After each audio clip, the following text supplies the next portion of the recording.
self-cleaning ability.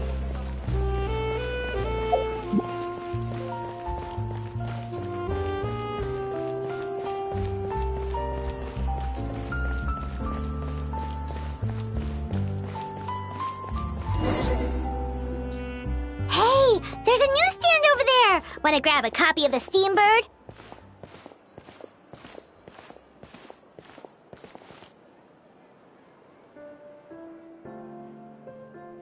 We know our Fontanian friends love a little drama. There's no way they let their readers down.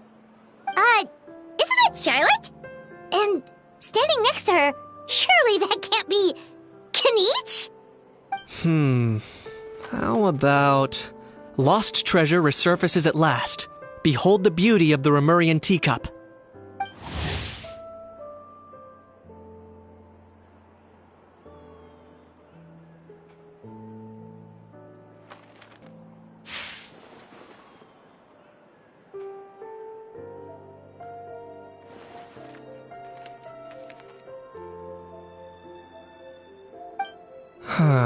Pretty shocking. But it still feels like it's missing something. Ah, got it! Udex gravely wounded in shocking stabbing. Set to miss cross-border smuggling trial.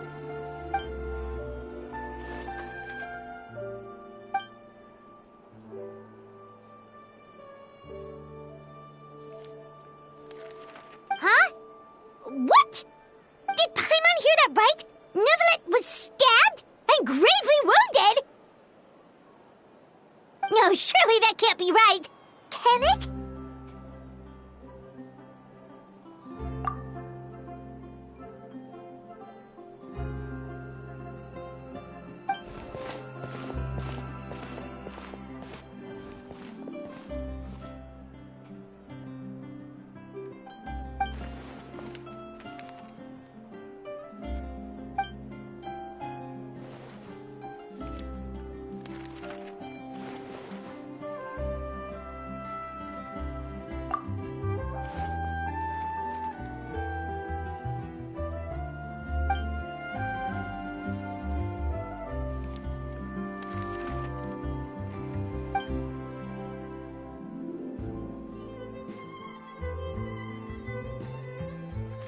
Hey there, you two.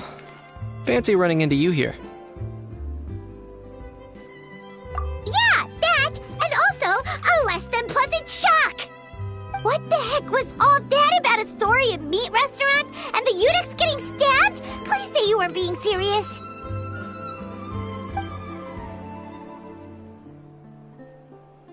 Trading tabloid headlines? Yeah. Charlotte and I were having a little contest to see who could find the most ridiculous fake news stories. Either I got lucky, or I have a knack for honing in on the most outrageous material.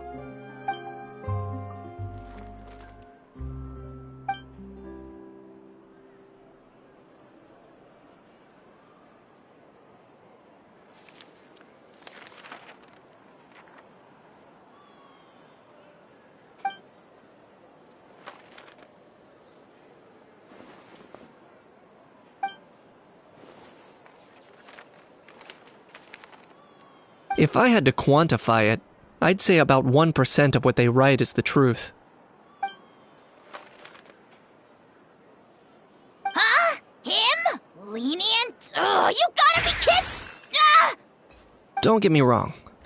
I'm not trying to give credit to these so-called news stories for occasionally including a grain of truth. All I'm saying is, even the wildest leaps of the human imagination are always rooted in reality.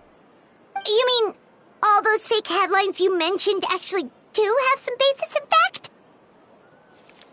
Sure they do. For instance, there was in fact a smuggling trial recently.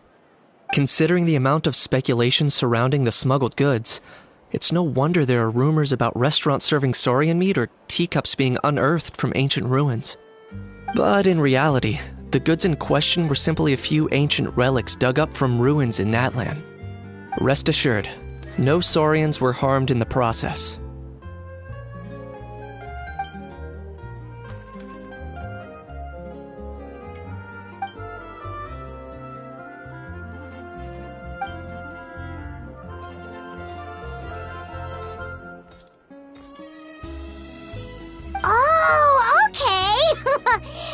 was so busy freaking out about those headlines that she totally forgot to ask why you're here in Fontaine, Kinich.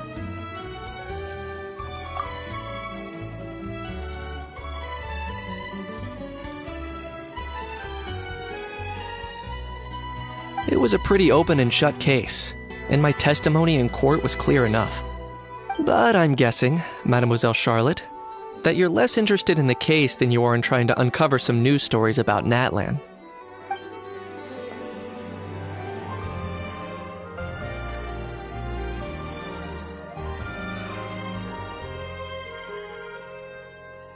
I appreciate your kind invitation, but like I said, storytelling isn't really my forte. Kinich the speechless! Kinich the tongue-tied! Huh? If you're dead set on doing an interview, why not talk to the Traveler instead?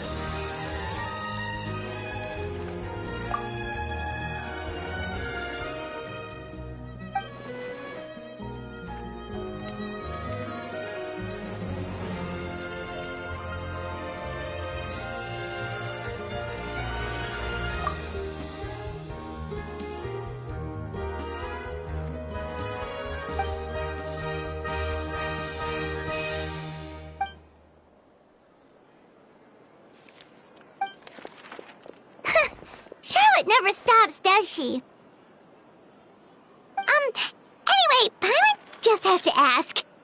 That how thing that popped out before, or was it a how? It kind of looked like a how, but at the same time... Oh, that thing. Yeah, that was a how. Huh? What's up with him? Like, he's still noisy, but he's way quieter than before. It's like he's trying to hide or something. Could be. Not acclimatizing? Aw, poor Almighty Dragon Lord is not feeling well. Too bad he can't come out to argue back. What do you mean? There's nothing physically wrong with him. It actually has to do with a strange law we learned about after arriving in Fontaine. Apparently, it's forbidden to release flying objects within Fontaine city limits during the first 3 days of each month. Paimon sure does! Paimon's been down this road before. There's an easy solution. As long as Kinich holds onto a house tail, he'll be considered an Almighty Dragon Lord balloon, not a flying Almighty Dragon Lord. Not gonna lie, I was considering that. But a How wasn't too thrilled with the idea of huffing and puffing away in the form of a mini helium balloon. That said, it's pretty annoying how he keeps randomly popping up all of a sudden. Anyway, this morning I saw a notice outside the Palais Mermonia about an event that's set to take place outside the city soon. Something to do with filmmaking. I hear that's all the rage here. I was planning to stay here and do some exploring for a few extra days anyway, so I think I'll go check it out. It'll be a good chance to let that noisy helium balloon out. He might even learn a thing or two. If you're free, why don't you come along? I know where it is, so let me lead the way.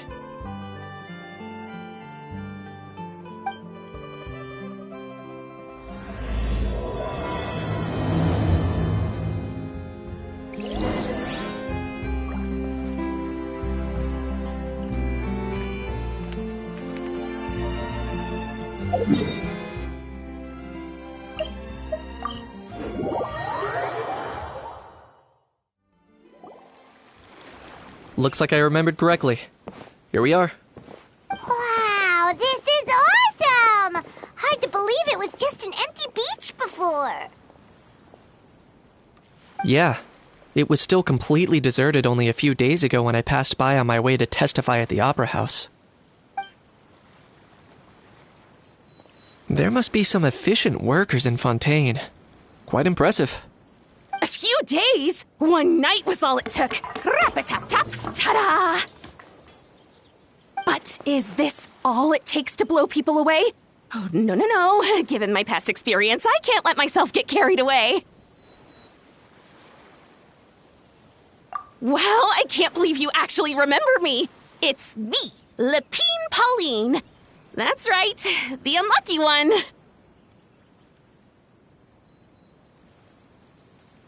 Of course! How else would we have managed to build Fantasyland in a single night? Fantasyland? At least that's how I like to think of it myself. A magical land of fantasy, the stuff of film buffs' dreams. I know it sounds like I'm laying it on thick, but that really is the goal here. As you can see, the theme of this amusement park is Fontanian filmmaking, a place for all film lovers to come together and co-construct a world of dreams. Co-construct? Well, that's a relief. Sounds like you're sharing the cost this time rather than pouring your entire life savings into a single project. Nope! I might be inviting others to help fund this, but that doesn't mean I haven't thrown all my life savings into it too! Huh? You've got to be kidding. Ha! Look at you, puny little humans. Recklessly betting your entire future against some stupid vanity project. If you're expecting even an ounce of sympathy from the almighty Dragon Lord, dream on! Mockery is all you shall get, straight from the heart! Sorry, just ignore that little gizmoid. He likes to butt in occasionally. Do go on. Gizmoid? Who you calling Gizmoid? You're the Gizmoid! Wow! That's quite a nifty mecha you've got yourself there. Is it some sort of smart personal assistant? You ought to let Miss Charlotte see your cool gadget. Who knows? Maybe you could even look into mass production. Mass production? Ugh, insolent, vulgar, and disrespectful! I, the almighty Dragon Lord, am one of a kind! There has never been another like me, nor will there ever be! And another thing, smart is the understatement of the century! I shall have you know that I am Kahulahau, forebear of ancient wisdom! I lived for eons long before any of you were born! What? Heavens above! I beg your pardon, forebear of ancient wisdom. Please, I meant no offense. Idiot meets idiot. What's all the fuss? Making some new friends, are we?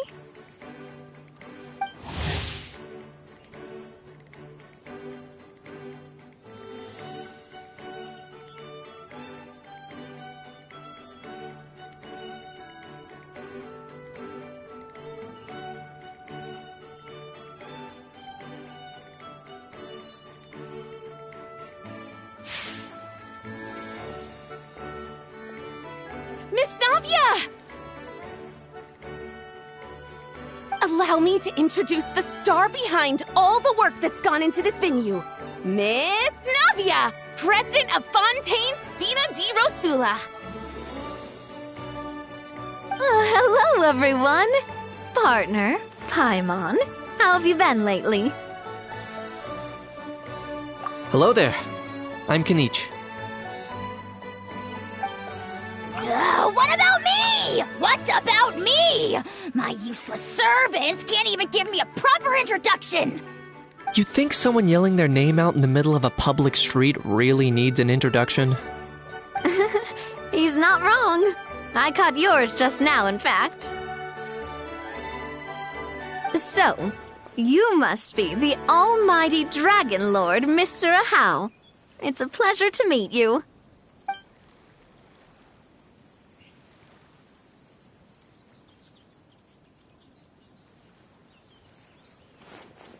Oh, see that? That's what I call proper manners. Well, it's not every day you meet a well-mannered human. Navia, was it? Excellent. You may address the almighty Dragon Lord by his name. Navia, don't you think the title Almighty Dragon Lord is a bit silly? It's no big deal. All little animals do that, don't they? I mean, try to puff themselves up to look more impressive. And Anyway, it's all thanks to Miss Navia and the Spina di Rosula that Fantasyland's gotten up and running in the space of a single night. Honestly, thank heavens! After all that paperwork and endless waiting, the event and venue finally got the green light. I couldn't wait a moment longer. The second the approval came through, I reached out to President Navia, hoping she could lend a hand. After all, who else but the Spina di Rosula would indulge such impulsive demands?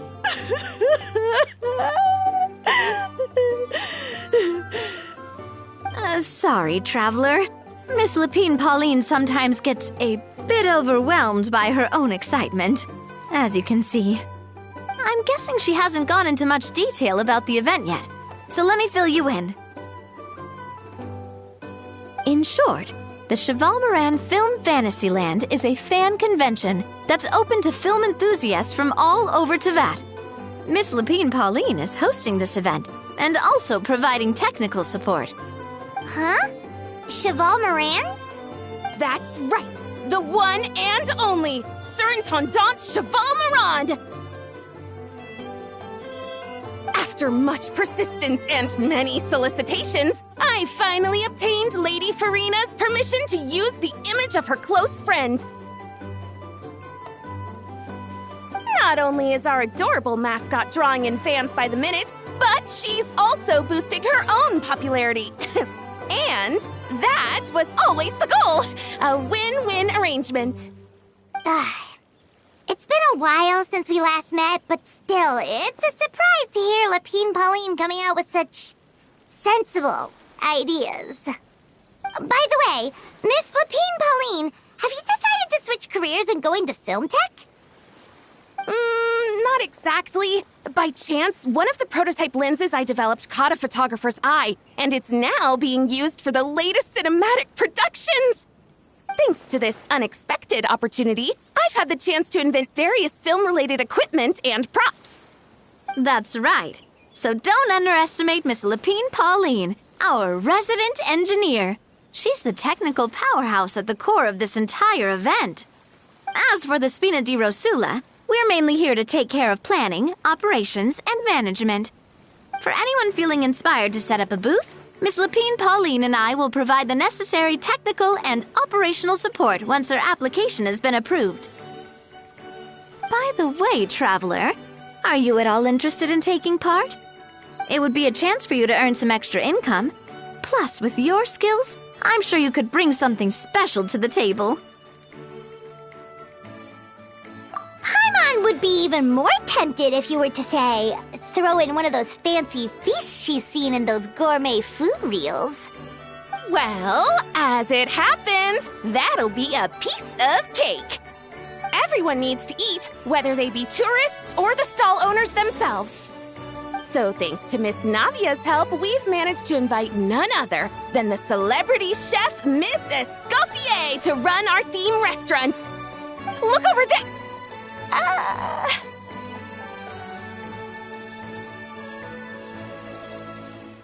You! Yes, you! For the last time, the ingredients have to be in the right ratio! Get it right next time, or you might as well just lie down on the chopping board yourself.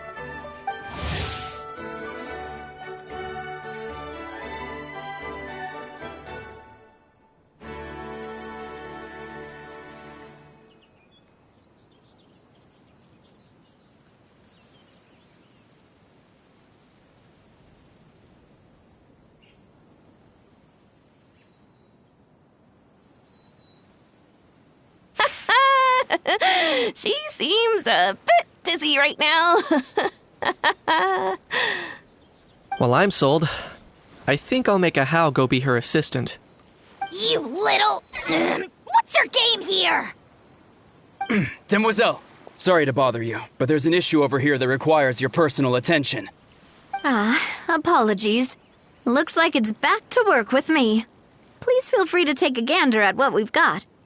Anyway, if you're interested in taking part, come find me later.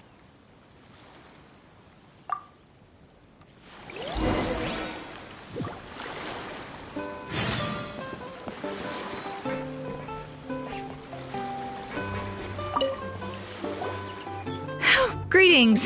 Apologies if you overheard my harsh words just now, but I assure you it is entirely necessary. The sheer lack of standards here will be the death of me. Do you have any idea of the kind of customers I'm gonna get with how lax things are at the moment? The ones that leave their guns behind by accident, and then come back to collect them later, bringing ammunition with them. Yeah, that's the kind of customer you wouldn't forget in a hurry. Oh. Wait, has that happened before? No, it's just the mention of guns reminded me. Someone did actually leave their gun nearby. Huh? Just before we started setting up, as we were cleaning up the site, someone stumbled upon a mysterious locked box. It didn't look like something from Fontaine, though. It had more of a Natlanese vibe. Oh? Do you think a foreign tourist might have left it behind? That's what I assumed at first. But the box was buried beneath a pile of wooden planks, rocks, and whatnot, so it seemed like someone deliberately hid it there. But I didn't see much point in speculating, so the best thing I could think of was to hand it over to the authorities.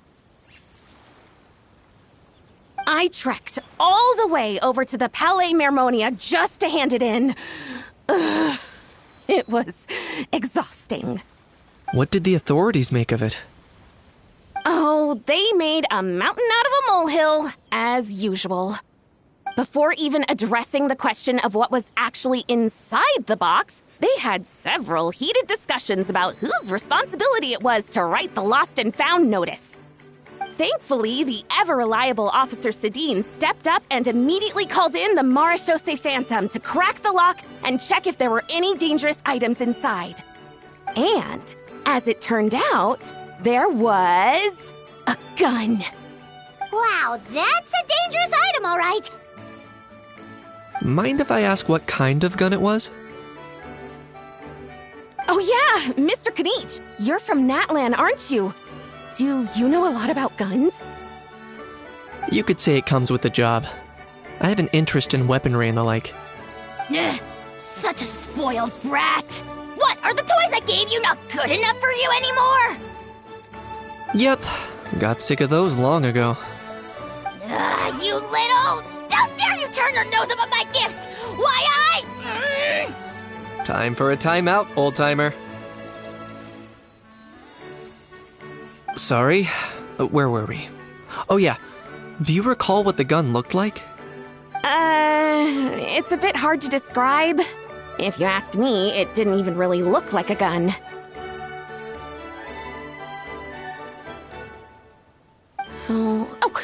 Give me a second. I'll knock out a quick sketch.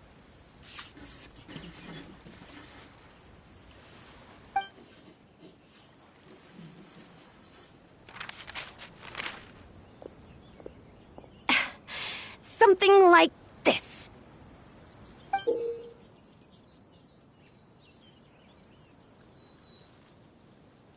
Whoa, it's so neat and precise.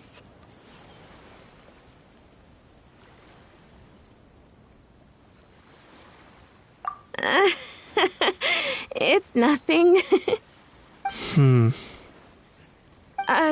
Sorry. Is something wrong with my drawing? I know it doesn't really look like a gun, but I assure you, this is exactly what it looked like. And it certainly could shoot as well, too. I confirmed that with the officer from the Marechaussee Phantom.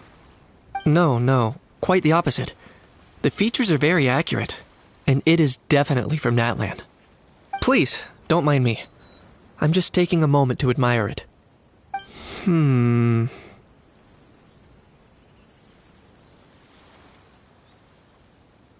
I should be the one thanking you. Thank you, and everyone else for your support. Don't mention it. Besides, we haven't really done anything. Not at all. The buzz and excitement you guys bring is exactly what this event needs. Oh dear, I'm starting to feel a bit guilty watching everyone else toil away. Guess it's about time I got back to work too. But Just before I go, one last thing. Traveler, it's wonderful to see you. Here's to a successful collaboration!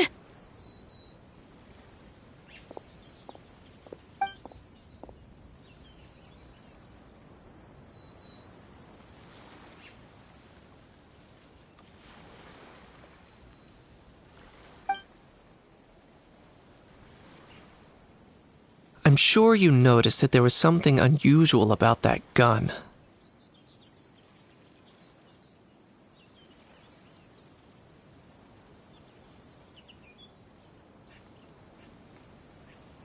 Correct.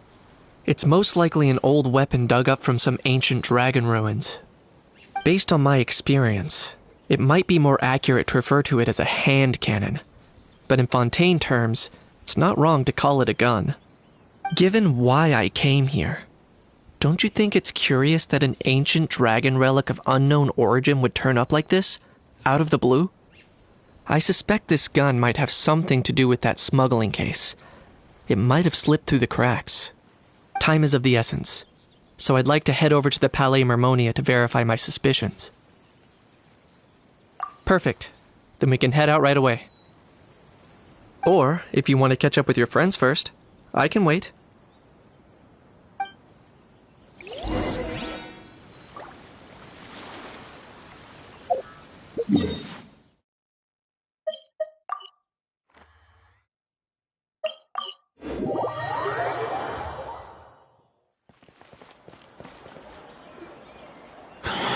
Oh, man. Bro!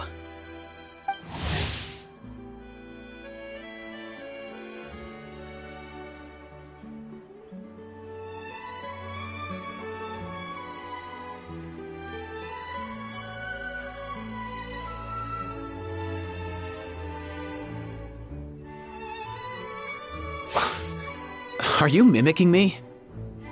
Now's not the time. Come on. No, I mean, one of our buddies is here, for real. Quite a few of them, actually. Auroran, what are you doing here? And who's this? Allow me to introduce you. Bro, meet bro.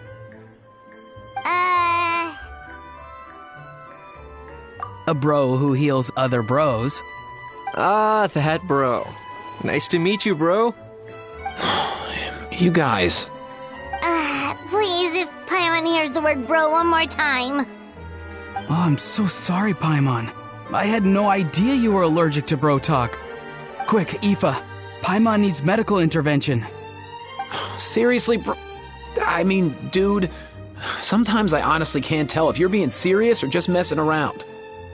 And Kanich, come on, brother. We've known each other for how long now, and even you won't let me off the hook? It's quite hard to resist. In that case, guess I'll have to introduce myself. Hey, traveler, I've heard a lot about you. I'm Aoife, a vet from the Flower Feather Clan. Oh no, not you too! Oh, that wasn't directed at you, Aoife. It's nice to meet you. Anyway, back on topic. Wait a second. I lost my train of thought. What were we talking about again? Why you're all here, of course. For vegetables. I'll go first. It's for the Chevrolamine Film Fantasyland. Wait, is that right? It's Cheval Moran. Ah, right. I keep stumbling over that one. Guess I owe Cheval Moran an apology, even if she's not here.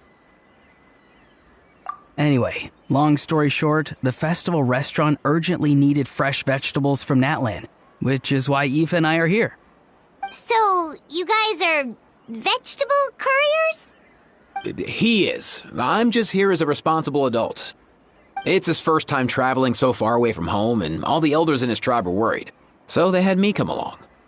Even though it's your first time too. Right, but they still picked me to accompany you.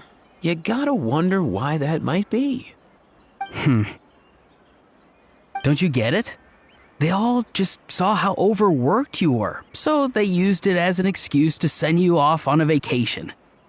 Wait, what? So I'm getting the grandson treatment now too? See? Doesn't matter how much older you are than this dude. Hang out with him long enough, and you'll eventually find yourself being treated like a kid. Meaning everyone looks after you. What's so bad about that? In theory, nothing at all. In that case, guess I better start over. Hi guys, my name's Aoife, and I just turned 5. Paimon's not sure who the responsible adult is anymore. So, what about Kakuku? If he was here, we'd be making more of a ruckus than we already are. That's exactly what's got me worried. Aoife, there's nothing to worry about. You're a big boy. You can handle yourself now even without Kakuku. You think that's what I'm worried about? Anyway, my priority right now is Kakuku. Suffice it to say, Kakuku's in big doo-doo. How so? He's so small, and all he knows are a few harmless phrases. What kind of trouble could he even get himself into? Let me guess. Did he get caught out by the law on flying objects? Bro, you too? Not me. How? Oh, that pesky little chatterbox. So that's why he hasn't interrupted us this whole time. Guess he's too scared to show his face. That, plus he's already spouted enough nonsense for one day. So I've put him on mute until tomorrow. Nice one.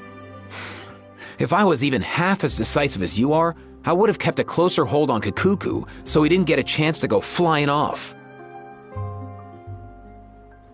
Oh no, bro. Or rather, did Kakuku get caught by the guards for flying around? If they had managed that, we'd at least be able to track him down. But when the guards started chasing him, Kakuku flew into that building next door. I wouldn't be surprised if there was a high-stakes pursuit going down in there as we speak. Just like one of those cool crime movies. Which building? That one? Yup, that's the one. Kakuku sure has a good eye for a getaway. It's the tallest building around. I may be able to fly up pretty high, but checking every last window would still take quite a while. As for Aoife, well, let's just say he's not flying anywhere without a Saurian. Sorry about that. Not like it's my fault, though. You don't have to apologize on my behalf. Wait a sec. What's this got to do with how high you can fly? Kakuku's got himself into a real mess here, like a panicked animal running straight into a trap. It's pretty worrying. I'm starting to picture him flapping through a barrage of gunfire while important documents are flying about left, right, and center. Heck yeah! If anyone can pull it off, it's Kakuku.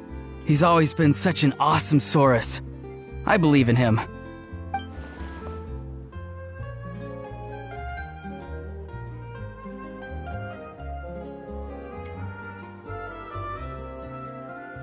For real now? Do you even hear yourself, bro? Of course I'm for real. I'd never make light of something like that. All right! Everyone's an awesome Saurus! Well, the human version. But our priority right now should be to go in there and check up on Kakuku. Leave it to us. You sure? Wow, awesome. That'll be a huge help. And if Kakuku doesn't listen to you, I give you permission to pull out a couple of his feathers. Wait, since when was that up to you? Well, then it's your call, bro. All right then, if Kakuku doesn't listen to you, I also give you permission to pull out a couple of his feathers. There you go. If he objects to that, tell him to come find us. He won't. Trust me.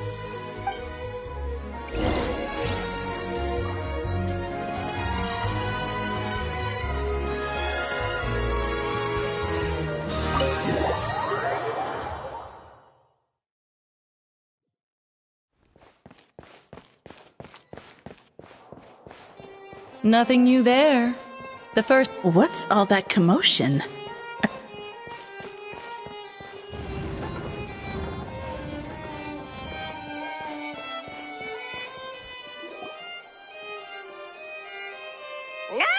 bro!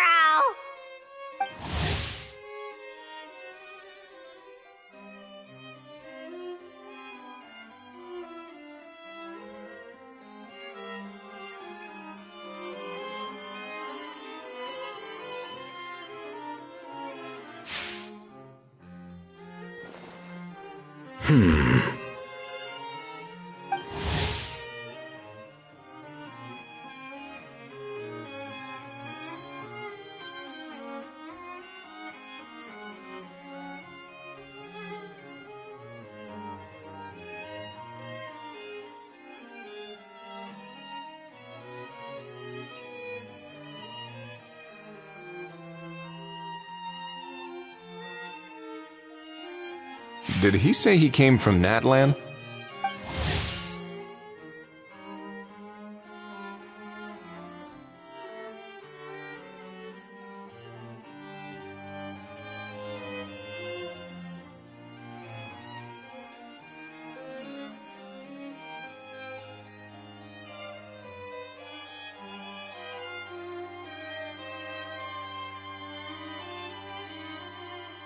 No. Get out of here! I can understand his words, just not what they mean.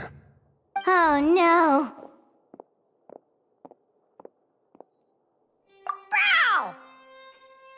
Bro! He keeps repeating the same things over and over again. Oh, you know one another. He's a friend, yeah. A Saurian friend, let's say. Great. Well, that was easy. Looks like we've tracked down the owner. Guess that's one less lost and found notice for you to write, Monsieur Neuvillette. For real? Traveler, was there something important you wanted to discuss with the Udex? I'm just about done with my business here. Need me to step out? Stay and hear them out first. Perhaps it will have some bearing on your own work. If I'm not mistaken, you are the same Mr. Kanich who served as a witness in the smuggling trial? I take it there's been a further development in the case. That's right. Very perceptive, Mr. Udex. So you've met Neuvillette before? But wasn't the trial overseen by another judge? I've seen his photo in the papers. But as for this other gentleman... Allow me to introduce you to Mr. Wriothesley, administrator of the Fortress of Meripede. Or in layman's terms, Fontaine's prison warden. Please, feel free to share anything about the case. There's no need to keep anything from him. Pleasure to meet you. Pleasure to meet you! Wow, that sounded just like me. But should we really discuss official business in front of the Saurian? Oh, wow! Oh, no! I believe he said... Or rather, I suppose he meant that he'll keep this to himself. Though I should mention, Mr. Kukuku, that we will have to ask you to sign a confidentiality agreement. Sure thing, bro!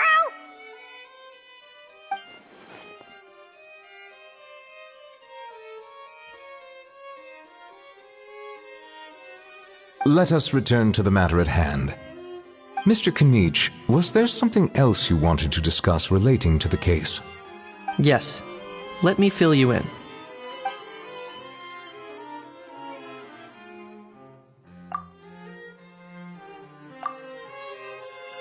Wow! It really is exactly like Lapine Pauline's sketch! That must be all that practice drawing engineering blueprints, huh? So if it's true that this weapon came into Fontaine alongside the contraband from the smuggling case, then there's a high chance we overlooked a suspect. That's exactly my line of thought. I see. Mr. Kanich, thank you for reporting this promptly. I'll arrange for the Marechaussee Phantom to investigate right away. We should begin by questioning the prisoners in custody. Wriothesley. I'll sign off on the interrogation request. Don't you worry. That would be much appreciated. It's lucky that the Palais Mermonia wasn't scheduled to release any public bulletins today, and that this gun's lost and found notice hasn't been written up yet. In other words, the news hasn't leaked. I'll be staying in Fontaine for the time being.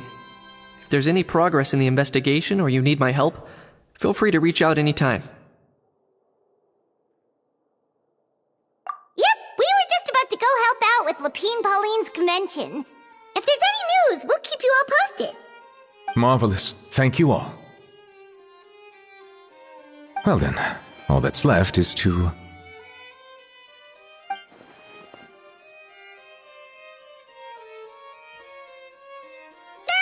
You miss me, bro?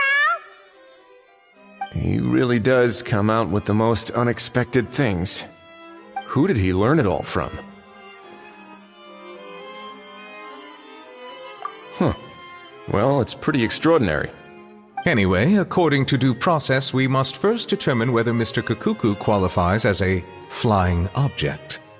And, following on from our conversation just now, he also needs to sign a confidentiality agreement. Drafting said agreement may take some time. Looks like you'll be staying with us for a while then, Kakuku. Excited?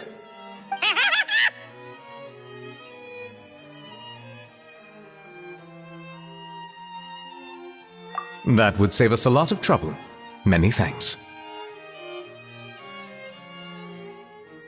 All right then, we better get going. No need to see us off.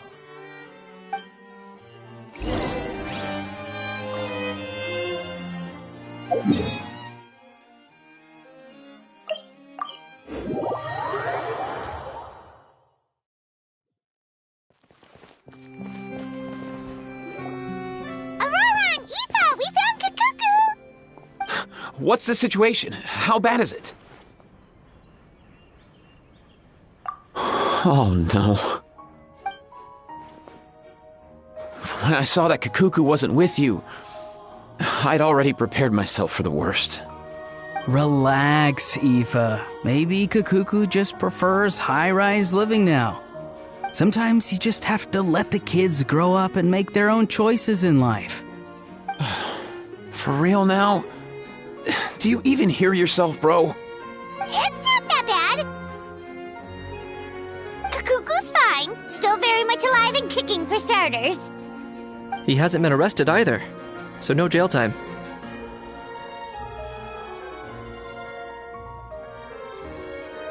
See? You're not exactly reassuring me here. As for the bad news, well, it's really not that bad. Kakuku accidentally overheard some top-secret stuff, so he has to stay at the Palais Mermonia for a while to sign a confidentiality agreement. But there's no need to worry. The person in charge of looking after Kakuku is super nice, so he'll be absolutely fine. All right. That doesn't sound too bad after all. Wow, hearing that's put my mind to rest. But based on my understanding of how things work here, the ban on flying objects should be over by the time Kakuku actually gets out. What a shame. Oh well, I guess we'll just have to go have some fun without him. You don't look disappointed in the slightest. Anyway, Auroron and I will be staying in guest rooms upstairs at the Hotel de Boer for the time being. Feel free to drop by if you need us. Yay! Problem solved! All right, let's catch up another day.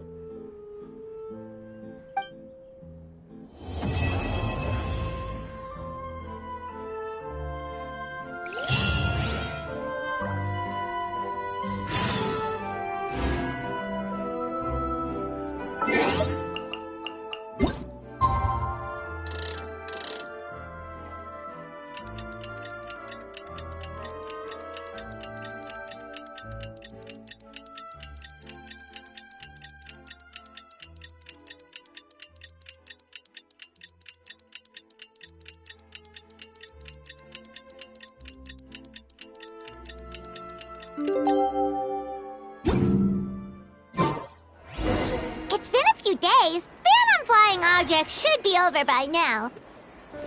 Let's head over to the Palais Mermonia to see how Kakuku's doing.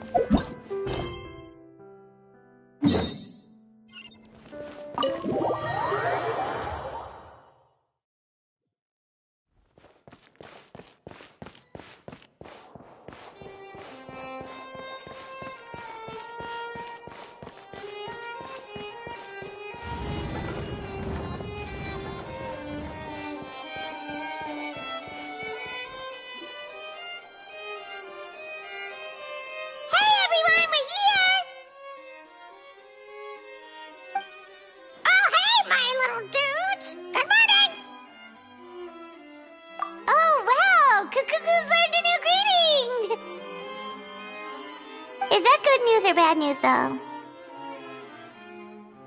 Sorry, I did everything within my power. But so far, I've only managed to teach him how to say good morning. Wait, so that's all you've been up to this whole time? Get out of here! Huh? Okay, so good mornings aside, please tell Paimon there's been some other progress too. Of course. That's why I'm here. Kukuku's not the only one that Mr. Risley's been getting to talk. I'm referring, of course, to the convicts. It was nothing. These guys weren't exactly tough nuts to crack. So, what's the deal? After racking their brains, they remembered speaking to an inconspicuous middle-aged man just as they were preparing to pack up and leave Natlan. He was dressed in the manner of the Children of Echoes and carrying a box. Plus, the description matches the one the gun was found in. All in all, he didn't look any different from your average Natlanese traveler. Perhaps seeing that they were dressed as merchants, this man stopped for a chat, inquiring where their goods were headed, and even asking if they could share a boat. The smugglers were very cautious, though. They didn't tell him any specifics. But all this happened before I crossed paths with them. I happened to notice them as they were preparing to set sail. I thought they looked shady, so I snuck aboard, and ended up being carried along all the way to Fontaine.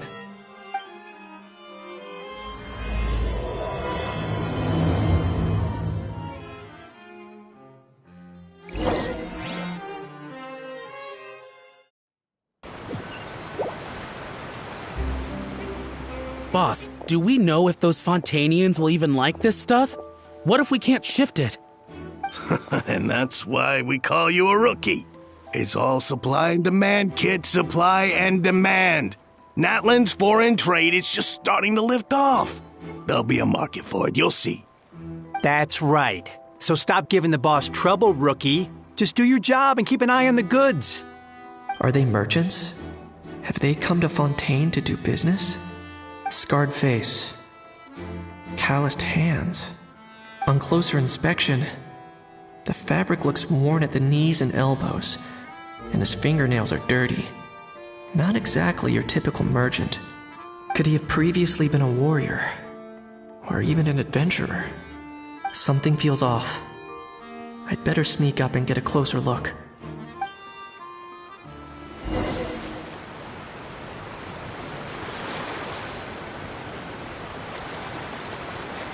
Nice thinking, boss. This tourist tub's been fast-going and smooth sailing. Plus, no one's been asking us what we're up to. That goes without saying.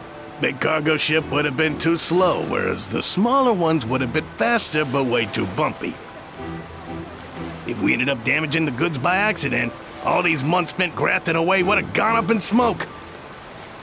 Seriously? But there's hardly anything here. Would it really have taken them months to prepare? And why would they need to transport it with such care? Could they be secretly smuggling precious items out of Natlan? I'll need to find a way to get to the bottom of this.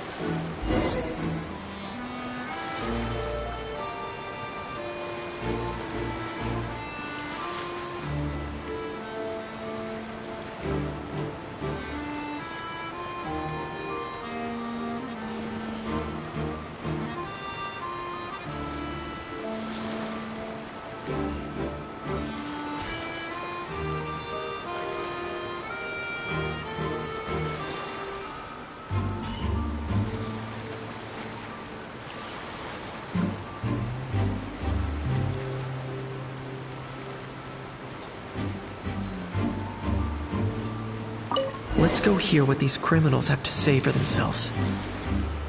Sure enough, there are relics inside the box. It's illegal to smuggle such items outside Natlan.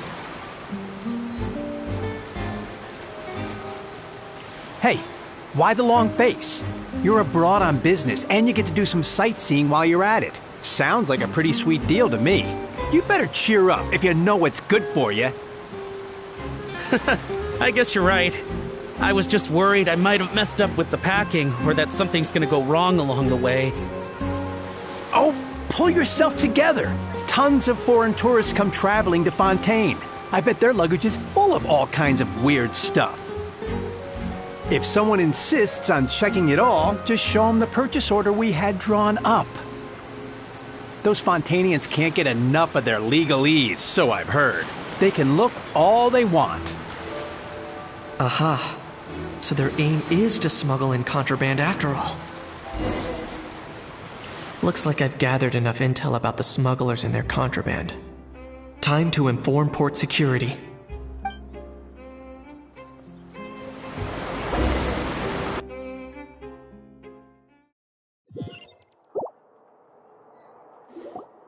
So anyway, that was when I went and told the Fontainian guards about my suspicions. After an investigation and a chase, they finally apprehended them and sent them on their way. Well, guess they're headed exactly where they should be. Thanks. Based on your recollections just now. I was completely focused on those smugglers at the time, so I wasn't really paying attention to other passers-by. Yeah, Kanish, you did great! In other words, the person who brought the gun here, the one who lost it, has no connection to the smugglers whatsoever. They were working entirely on their own. Oh dear, oh dear! Sounds like Mr. Kakuku wants to chime in? He said this elusive individual's actions are positively mystifying. It's a good observation, I quite agree. However, we still know next to nothing about the person. Perhaps we should start by focusing on the lost item itself.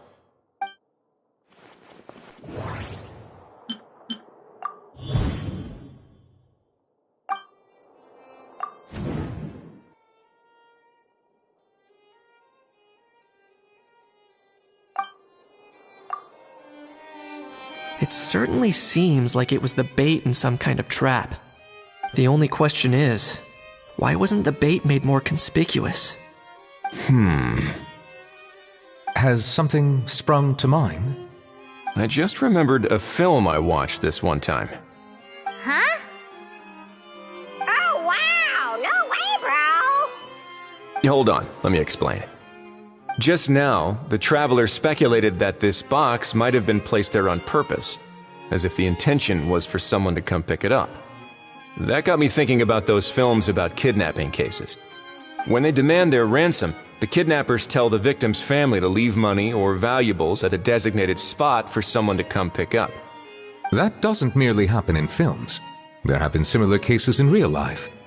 In fact, if anything, it's probably the real-life events that inspired the films. Sounds plausible. Ooh. Wait. This raises the stakes to a whole new level. If the gun really was some kind of ransom, then... Since we took the box, the kidnappers never got their payment, so... Does that mean they executed the hostage? I agree. I don't believe we have a kidnapping on our hands. Selling off stolen goods is extra work that most kidnappers would want to avoid. Unless they're after something very specific, they tend to just ask for cash. Could we be dealing with a kidnapper who's dead set on getting their hands on an ancient dragon handgun?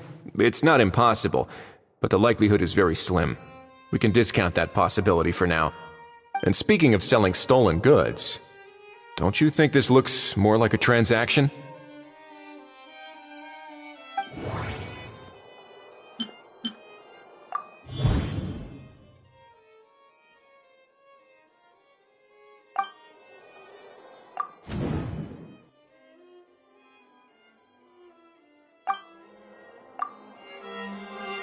So, bottom line, this was an individual smuggler at work. Exactly. And it was the location itself that caused the deal to fall through. The last thing they would have expected was for a quiet beach to turn into a bustling film convention overnight. Not only is the area now packed with tourists, but the Spina di Rosula have a presence there. I'll bet that both parties were completely caught off guard. That sounds like a plausible theory, but how do we verify it? Looks like your people better start rolling up their sleeves. How so? Easy. Just follow the usual procedure by putting up a lost and found notice. The more routine we make it seem, the more likely the suspect will come forward to claim it. Even if they send a proxy, we're liable to get our hands on new leads. And timing-wise, it's about time we updated the bulletin board anyway. All we need now is a lucky gestionnaire to write up the notice for us post-haste. Ah, so that's what you meant by rolling up their sleeves. In that case, I may as well write it myself. Delegating this to someone else would require an additional explanation. Or are you just not used to asking others to work overtime? Is that really a major concern here? Well, looks like I won't be needed around here. At least until the notice has been posted. You could always wait here if you like. The Palais Mermonia serves a particularly fine cup of tea if that swings it for you. Thanks, but no thanks. I left a very noisy creature with a friend before heading out, so I should probably get back to feed it. Ah, I wasn't aware that you had a pet, Mr. Kanich. Speaking of pets... Get out of here! Out of here! Yep, that's the plan. Out of here indeed. I believe that what Wriothesley is trying to say is, you are free to leave, Mr. Kukuku.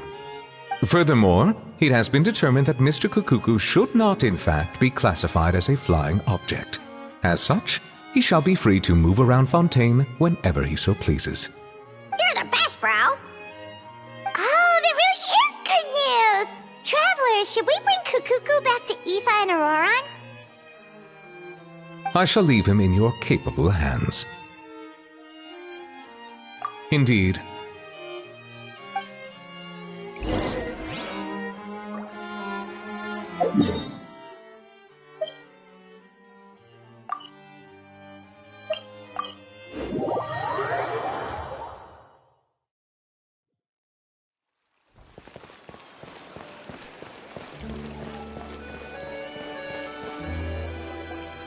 How? What? What now? Let's shake hands. Fine by me. Get ready for a knuckle sandwich! Ugh.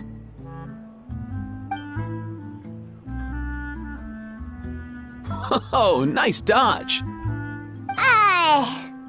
Paimon feels strangely inclined to keep a safe distance. Did you miss me, bro? Kukuku, you're free! Ugh, not you again. Nope, didn't miss you in the slightest. Hey, Gramps. And hey, Paimon and Kanich. It's good to see you all. Thanks for bringing Kukuku back. Get it away! Get it away from me! Nice to meet you, bro. Who are you calling bro? Say that again to my face! I dare you. If you've got the energy to argue this much, you're clearly not hungry yet. Let's go find something to eat while a How lives his best life. Poor How. He spent all day being tormented by Auroron, only to discover that the suffering's just begun. Aoife, as a Saurian vet, how can you just sit back and watch our little dragon bro suffer? Huh? How am I the bad guy? Even hear yourself? Ah! Doesn't anyone want to hear how Kukuku got out of jail?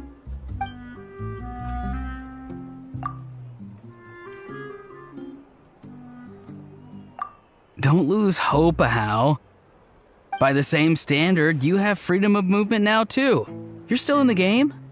Same standard? I will not be held to the same standard as that thing! That's right. You won't. As far as I understand, the Palais Mermonia will want to assess your case on its own merits before they grant you freedom of movement.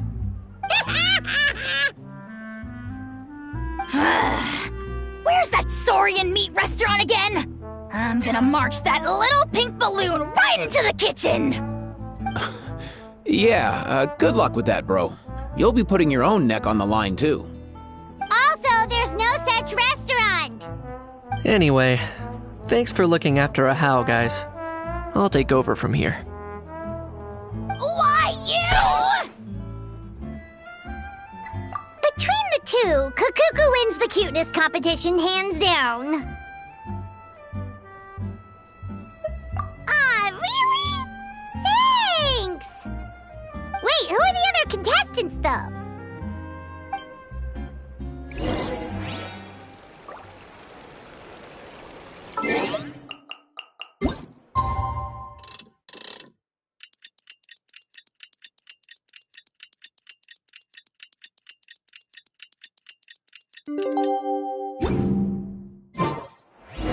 The lost and found notices.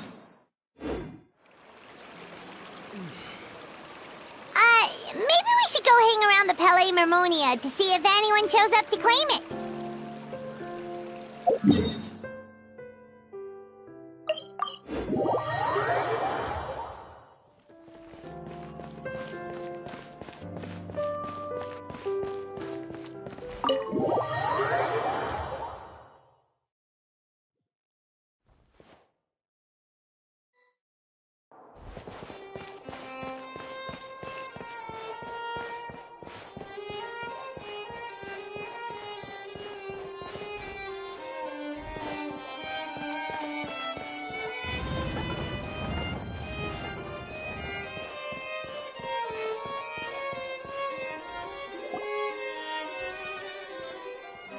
Huh, looks like there were quite a few others with the same idea.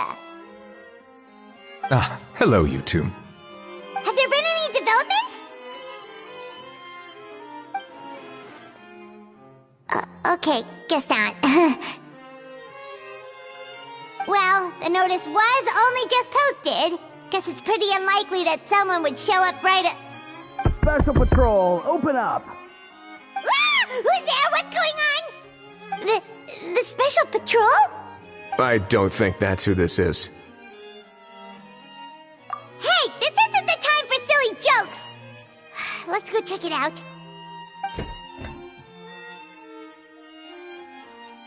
Good day, all. Gramps, grannies, aunts, and uncles. What in the Tevet are you doing here, Auroran? Oh, he must be the one you mentioned. Kukuku's owner? One of his owners. Kind of. But, bro, what are you doing here?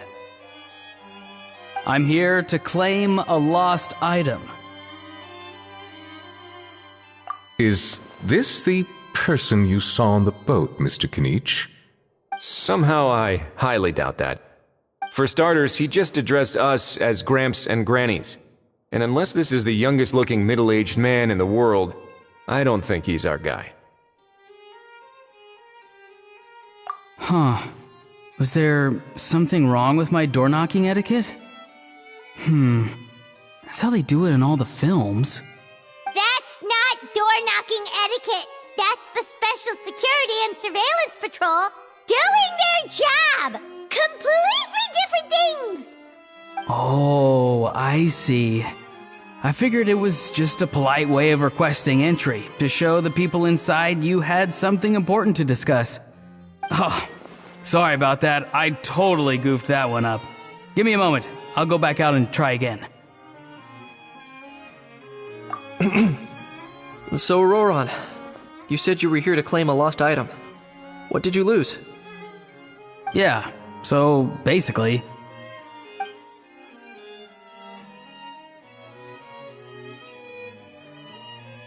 For real now? Oh, come on, bro. Auroran, be honest now. Were you the one who lost this? No, it belongs to a friend. So it belongs to Aoife? Of course not. Aoife has his own gun.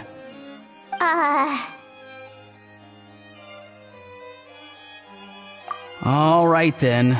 I knew this wouldn't go well. So here's what went down. This morning, Aoife and I were playing rock, paper, scissors. Before long, he'd lost, as he usually does. So we figured we'd head out and visit some of the Cour de Fontaine's famous landmarks. When we got near the plaza, a man suddenly stopped us to ask for help. He said that he had lost something and that someone had found it and sent it over to the Palais Mermonia. But apparently he used to work here and was worried it'd be awkward bumping into his old coworkers, so he asked us to pretend to be the owners and claim it on his behalf. You didn't manage to keep that pretense up for long. It's fine. I'm not the one who feels awkward anyway. So, a former employee of the Palais Mermonia. Was this individual a Fontaine native? Yes, at least I assume so. He looked like a well-dressed gentleman to me. We were about to refuse, but he was so polite. Could it have been a disguise? Oh no. Auroron, Paimon thinks you've been tricked. This person might be in cahoots with the bad guys. Oh, maybe he already took off and escaped as soon as your mission went pear-shaped. No way. I'm not that dumb. Huh? He's not going anywhere. Aoife and Kukuku are keeping an eye on him over at the plaza. Keeping an eye on him. I like the sound of that. In that case, let's hurry over to where Aoife is. Time to catch that con man and find out what's really going on here. Wait a minute, I have a question first. Traveler, Paimon, you're pretty famous in Natlan, right? Oh, we're basically household names. But why do you ask? Would that be a problem? Remember when I said that the seller might be watching in secret? If so, then picking Auroron to do their dirty work was a careless mistake on their part. It suggests that the person who got Auroron to claim the item might not be fully in the know themselves. There are plenty of unanswered questions, but standing around racking our brains won't help. However, I still suggest that the famous faces among us, meaning the Traveler and Kinich, oh, and of course, Monsieur Nivelette too, stay here for the time being. We'll empty the box, give it to Auroron, and then he can claim the item as if nothing happened. I'll follow to check if anyone is watching. I doubt anyone would recognize me anyway, so I shouldn't draw too much attention. I think this plan is worth a try. I shall leave it to the pair of you. So, I have to go undercover again, right? Well, not exactly undercover. Just drop the special patrol persona and be yourself instead. Roger that. Over and out.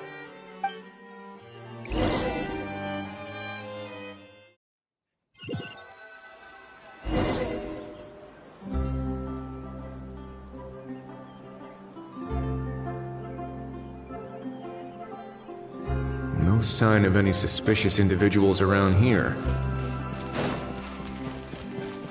Auroron has entered the elevator as planned. I'll head over to the plaza now.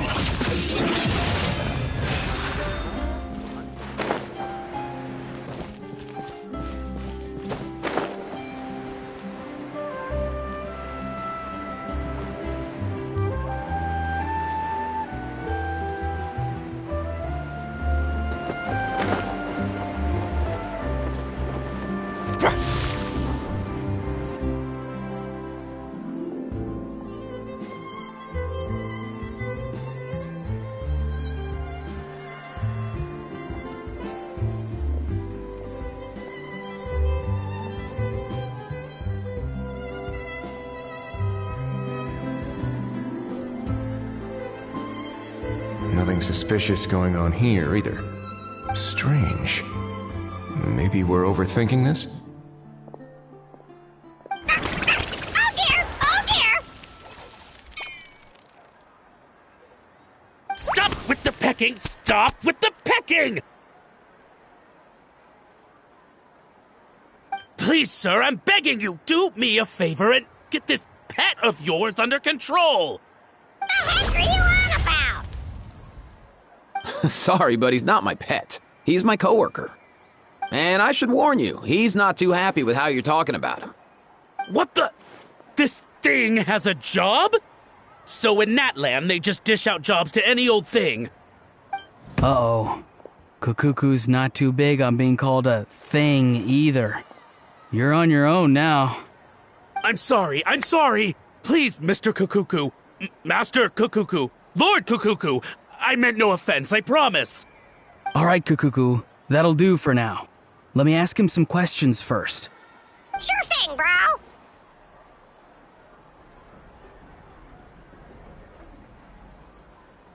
Auroron actually looks pretty serious this time. Was he just pretending to be clueless earlier? Interesting. Think I'll sit back and see how this plays out. You actually got it? Wow, didn't think it would be that easy. Ah, excellent. Looks like sending you was the right approach after all. After all? I mean, because the staff at the Palais Mermonia don't recognize you, right? So I got it, but I don't remember promising I'd hand it over. Huh? This thing's pretty cool. I've taken a bit of a liking to it.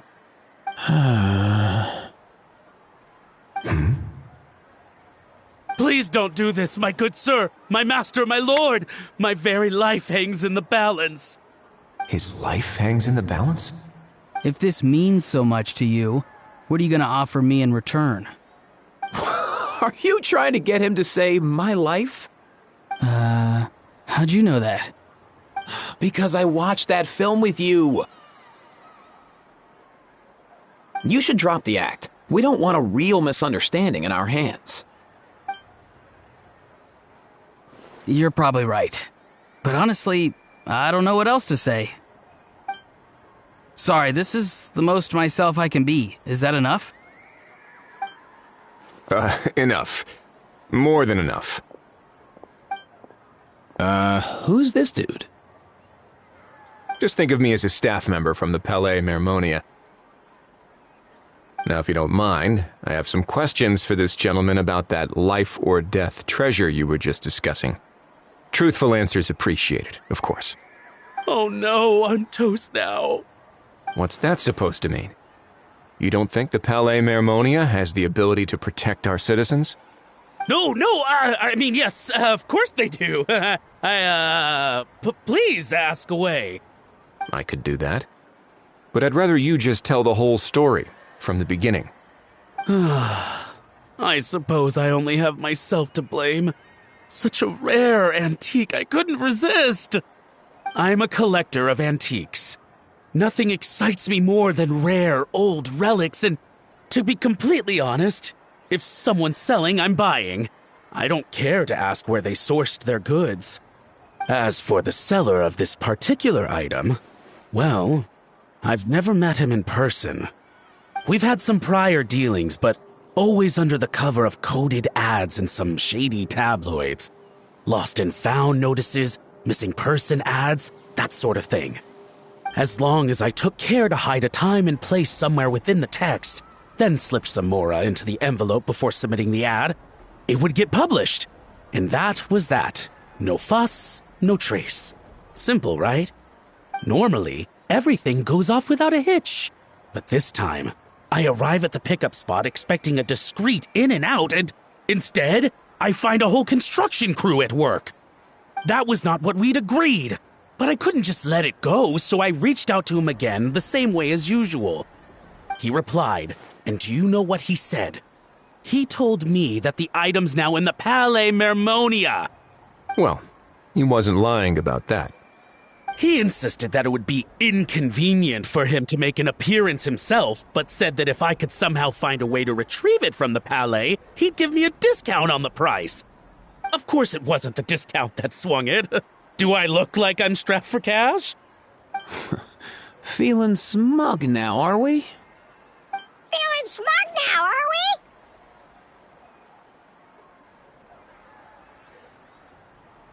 we? No, please go easy on me.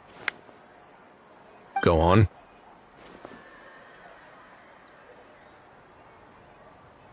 Where was I?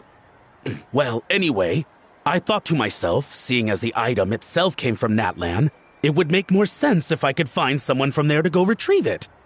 And by a stroke of complete and utter coincidence, I just so happened to see these two young folks wandering around, so I'm so very sorry I underestimated the pair of you. I need you to clear something up for me. You haven't paid the seller yet, correct? And yet he told you to collect the item from the Palais Mermonia. Was he not worried that you'd just split afterwards? Well, to be honest, though I can't claim to know him very well, he, on the other hand, seems to know my name and where I live.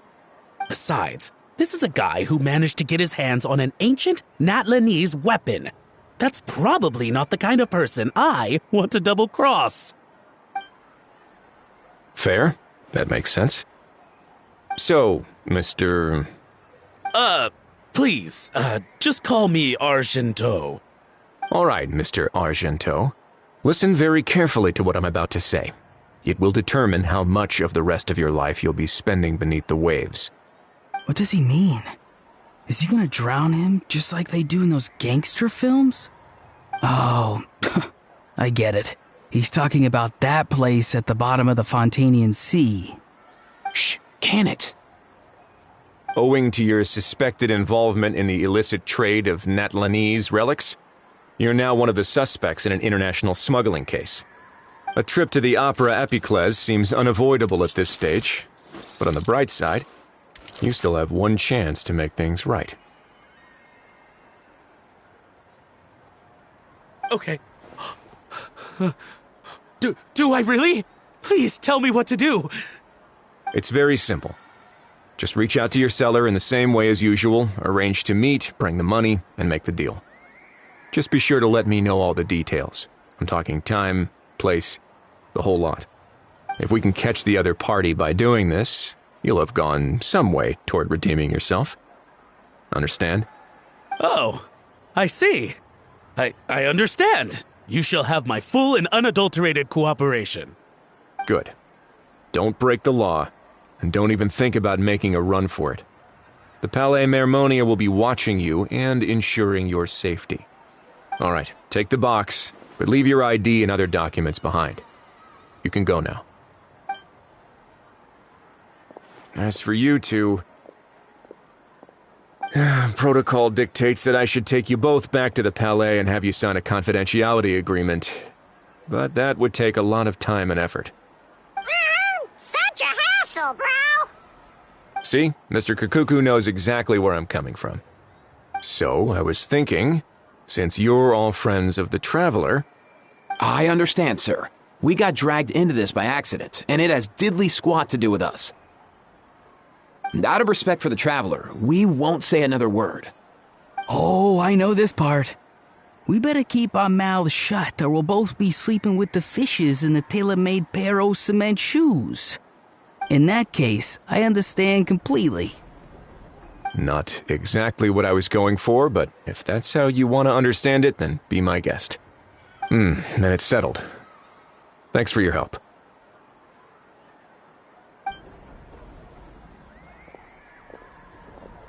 Boy, am I glad that's over. That's enough work for one day. Time to head back.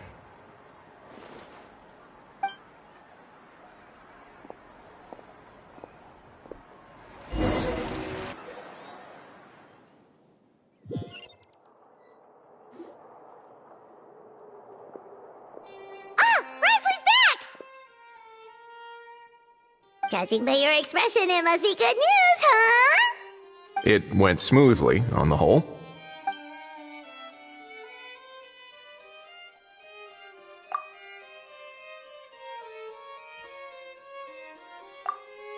So basically, we hold off until Argento and the other party have set up the next stage of the transaction. Then we plan our next move. Patience will be key. I get that. It's like hunting.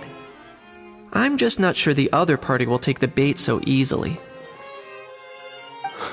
Well, if he didn't need the money, or if he valued self-preservation over making a profit, he could have walked away as soon as the contraband was brought to the Palais Mermonia. On top of that, although he hasn't shown his face yet, he seems to have no followers or accomplices, and he's relying on an extremely limited set of options to push the deal along. So, if you ask me, he seems like someone who cares a lot about his image and has a somewhat high opinion of himself, but lacks any real ability. I almost get the feeling that if he misses out on this opportunity, he won't have any other way of making money. His every move is like a spin of the roulette wheel, hoping that the ball will land exactly where he wants it to. Or, I don't know. Maybe he'll cut his losses and vanish into thin air, and our efforts will have been in vain. At least Natlan will get the stolen relic back, so it won't have been for nothing. In that case, let's hope his arrogance stays in play. Everyone, I have just briefed the Marachose Phantom on the situation. As soon as there are any further developments, we will act without delay. When that time comes, we will be relying on your help. We'll be waiting for the good news!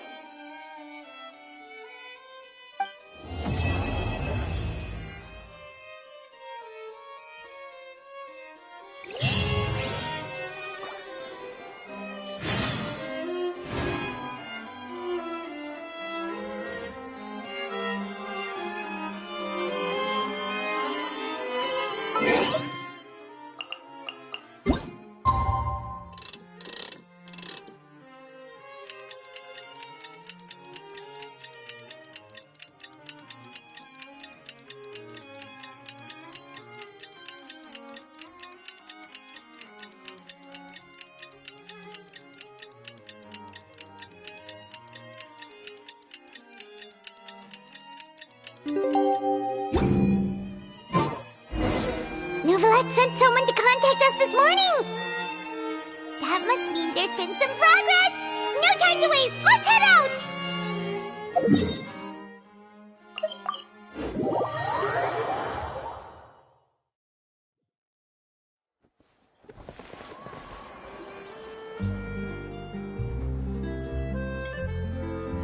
Hey, everyone!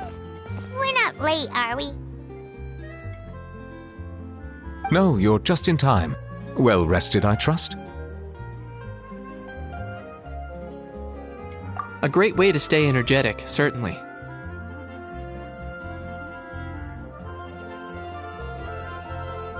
We received word from Mr. Argenteau yesterday, confirming the time and location of the transaction. It'll take place this afternoon, and it turns out it'll be somewhere we all know pretty well, too. The Film Fantasyland restaurant. Oh, really? Huh. He sure does like that place. Seems like you share our concerns, Traveler. Indeed. Capturing someone in a crowded event venue will be much more challenging than in an open area. The criminal might try to blend in with the crowd, or even escape by taking hostages. In light of this, we've had to make additional preparations. As soon as we received the news yesterday, we began coordinating with the Marachose Phantom and the Special Security and Surveillance Patrol. We'll be deploying lots of undercover agents on site. If things go south, the safety of the civilians will be our top priority.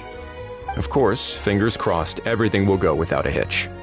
I noticed a bunch of familiar faces from the previous case, like Captain Chevres of the Special Patrol, so I'm feeling optimistic. We'll trust your instincts, then.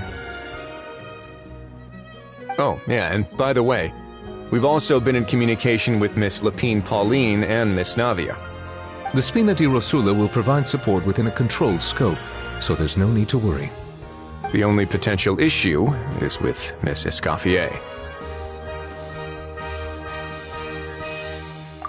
It would be easy if it were that simple. All right, no more jokes. Miss Escoffier has made it clear that she doesn't want her restaurant to suffer any losses as a result of this operation. But, well, I have a feeling things might not go quite as smoothly as she hopes. To be honest, we shouldn't have dragged you into this in the first place, and it's caused you quite enough trouble already. The Fontainian authorities should be able to handle the rest from here. But still, I'm guessing you'd like to see how it all turns out. Well then, feel free to head down to the scene, but just stay alert and play it by ear. You won't necessarily have to do anything. Unless things go pear-shaped, of course. I'll do my best to ensure that things don't escalate to that point.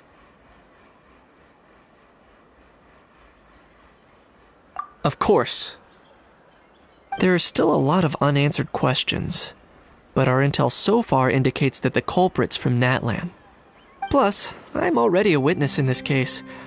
Might as well see this thing through to the end. That's the Kenichi we know and love!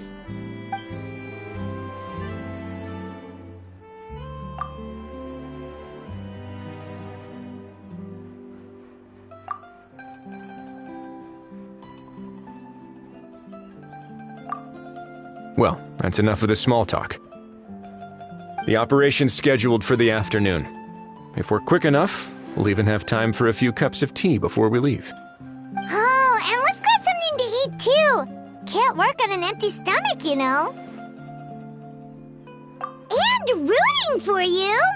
It's a very important job. Alright, I'll head over to the venue now. Ahao's been harping on for days now about this event-exclusive meal he wants to try. Guess I might as well shut him up sooner rather than later. See you in a bit. I look forward to hearing how it all goes.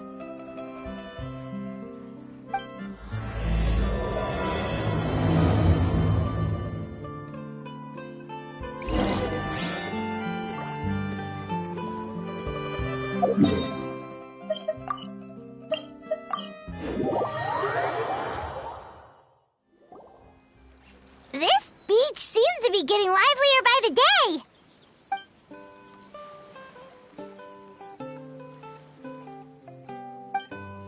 Traveler, Paimon's getting kinda hungry. Let's go check out the restaurant menu, shall we?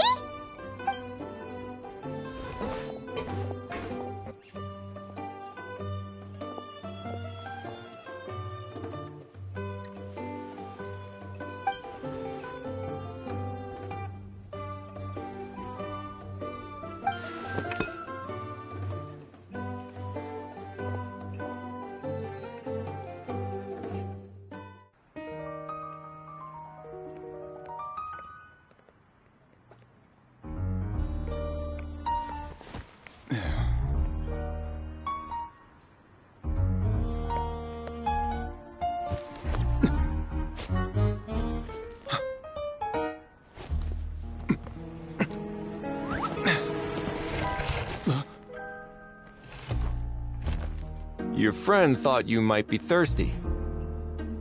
Won't you stay and drink it?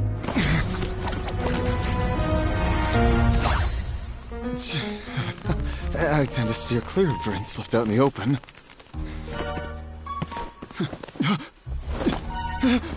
You're surrounded. Give up and come with... You lousy swine!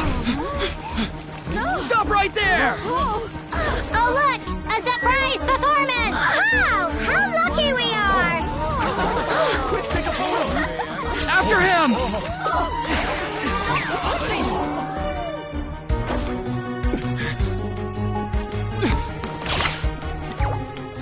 Sorry, my guy. Unlicensed and illegally docked, this boat's not going anywhere.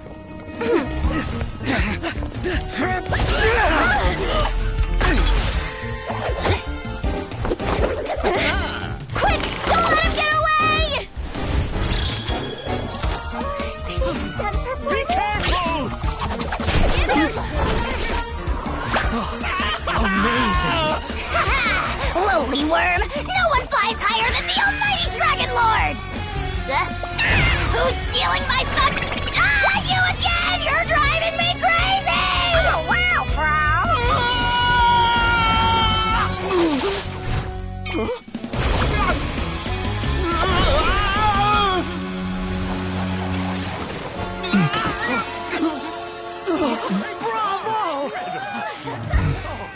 All right, that's a wrap.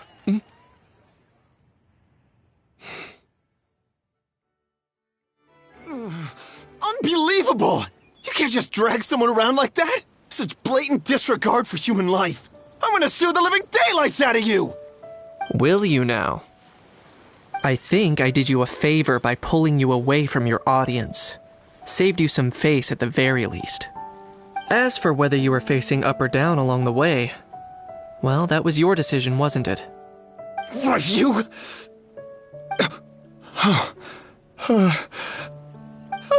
All right, I admit it. I was in the wrong. Oh, of course I know the difference between right and wrong, but I had no choice. I desperately needed the money. I was an expert on ancient relics. Not only did I have a successful career, but a happy family too. But my son, I never imagined he'd turn out this way. Fell in with the wrong crowd and ended up shoulder deep in gambling. We had some savings, but he drained them away like a waterfall. Once he fell into debt, he had creditors regularly coming over to threaten and intimidate him.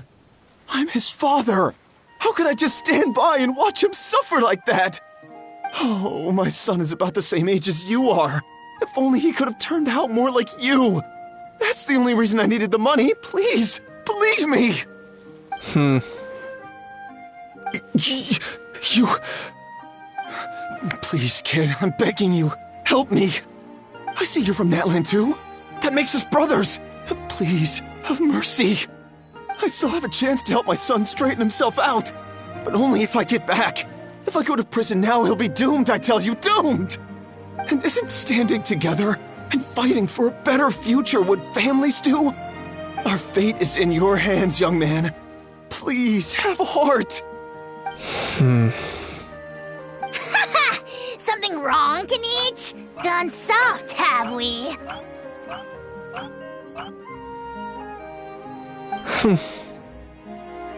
I don't believe a word you say. Wriothesley had you just about figured out. You're a gambler. Pure and simple. A gambler? Me? Nonsense! I told you, it's my son! First of all, are you really from Natlan? You've been keeping tabs on the gun's whereabouts this whole time. You should have recognized at least one familiar face by now. On top of that, the way you threatened to sue me? Spoken like a true Fontanian, if you ask me. Huh? What kind of logic is that? I can explain. I actually grew up in...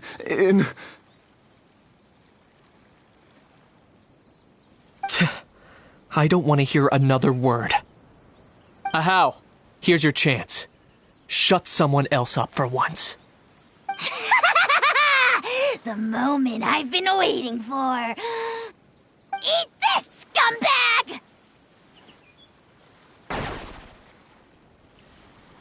Being a compulsive liar is one of the hallmarks of a die-hard gambler. I bet you're just a Fontanian pretending to be from Natlan. Even if you have any friends or family to speak of, I'm guessing they've long since cut all ties with you. And you have your depraved ways to thank for that. Of course, I might be wrong.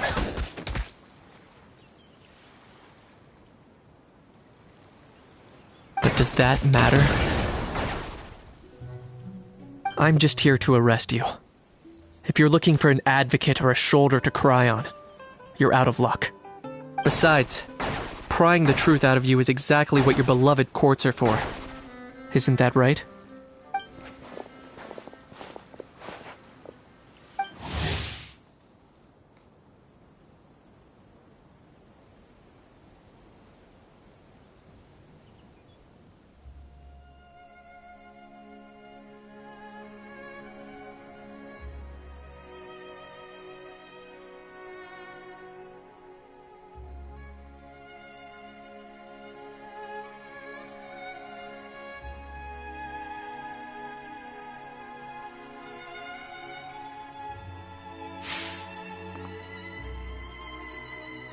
Many thanks.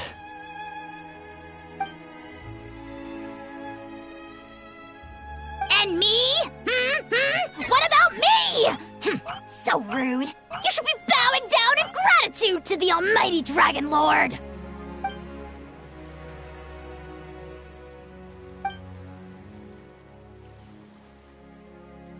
Hey, what do you mean? Hold it right there! Don't worry. I'm fine. I wasn't the one who just got dragged all the way here. Little Kanich, thinking back to when you were just an itty-bitty boy, Kanich, aren't ya? Ah, don't start crying like a little baby. I am the Almighty Dragon Lord! No servant of mine will be seen acting so weak and pathetic in public! What are you on about? Still, I suppose there's no point hiding it from you. To put it plainly, I can't stand gamblers. They're the most irresponsible people in the entire world. No respect for the principle that you have to give in order to get. They'll tell 1,000 lies for a single coin, deluding themselves into thinking they can use it to gamble their way to a vast fortune. But we all know that even when it looks like you're getting something for free, there's always an unseen cost. In the past, I also ended up paying a price for my father's gambling losses. I don't want anyone else to end up in a similar situation if I can help it. Don't feel sorry for me. I certainly don't feel sorry for myself. They say that people are shaped by their past, and since I've made it this far, I must have done a lot of things right. We should never punish ourselves for the mistakes of others. Instead, I choose to remember the moments that helped me grow. Like when I first learned to use a grappling hook, or the very first time I yearned for knowledge.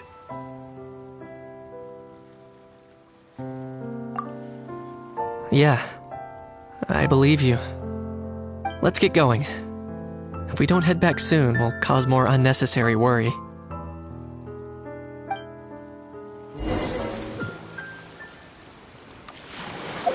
Yay!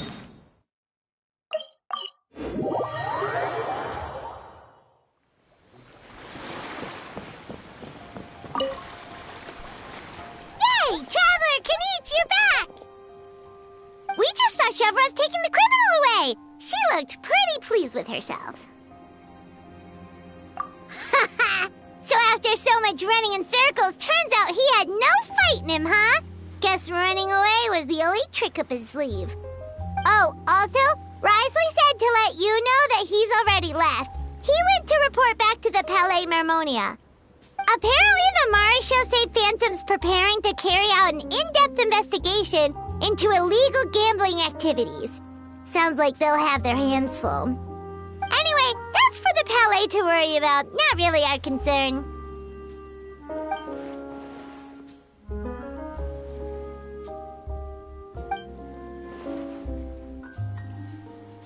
Hey, it's not like you to give up so easily, Charlotte.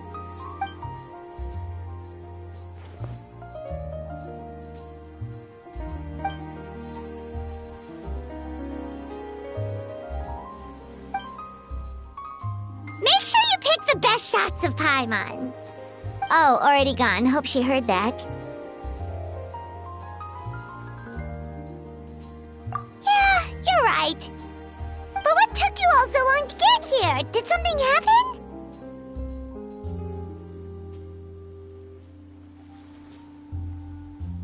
What?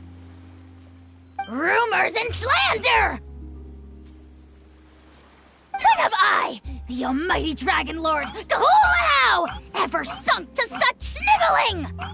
Often, actually. To be honest, I haven't decided yet. At the moment, I've got nothing urgent to get back for. And, in any case, the court might need me to testify again. Plus, that gun's still a key piece of evidence. I'll probably have to wait until the case is closed before I can return it to Natlan. So, I guess I'll be sticking around to enjoy the beach a little longer.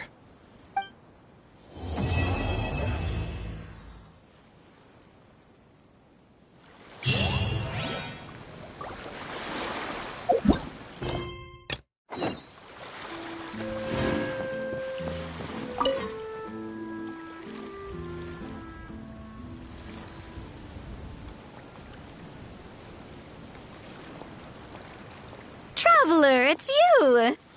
Ready to join the Cheval Moran Film Fantasyland crew?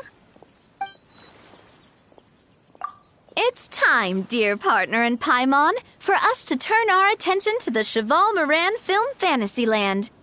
As I mentioned, the park was started up by enthusiasts who brought in the Spina di Rosula to handle the planning, construction, and operations.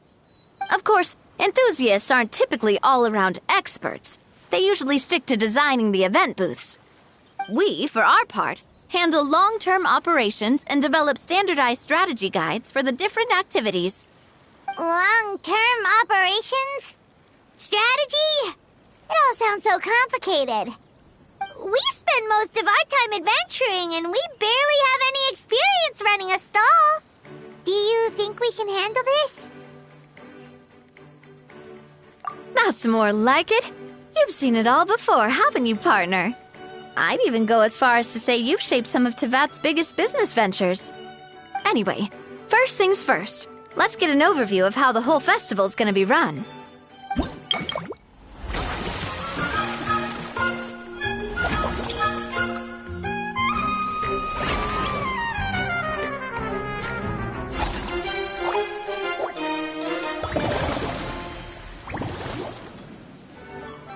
As you can see, our fantasy land's a bit like a sugar-free macaron right now.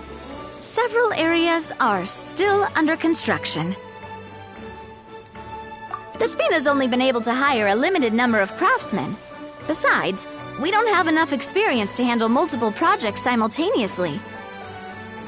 That's why I chose to adopt a time slot-based planning method, so we can focus on specific tasks during each designated period.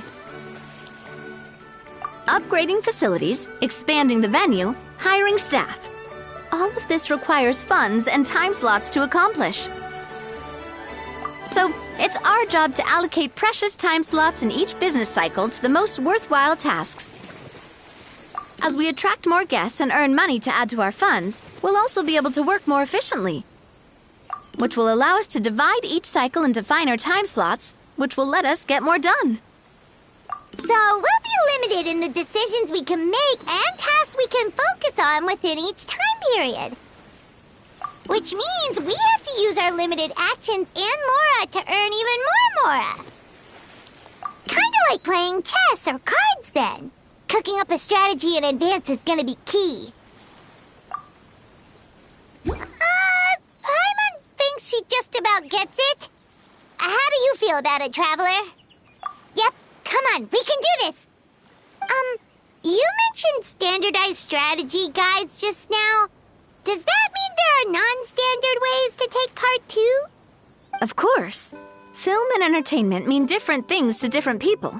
And there's gonna be a wide range of exciting activities for people to try out.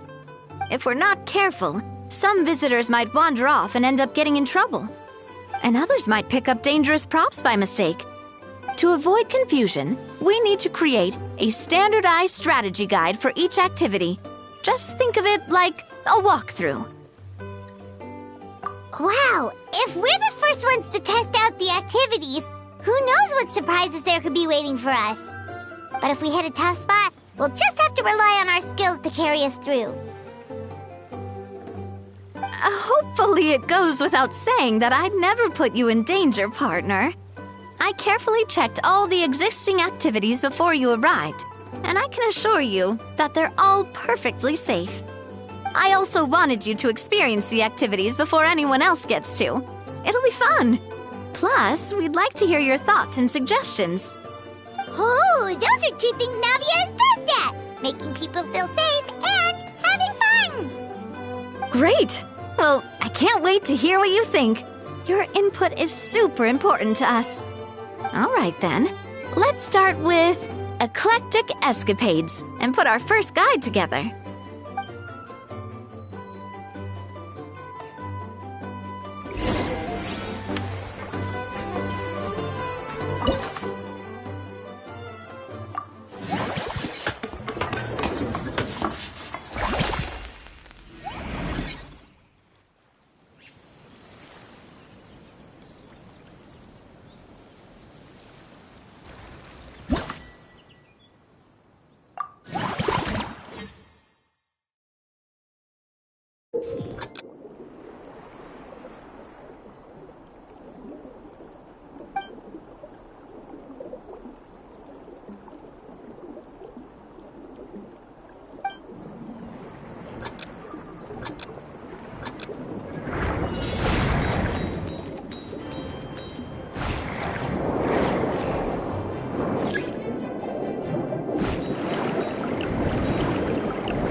Both of you seem even more excited than before.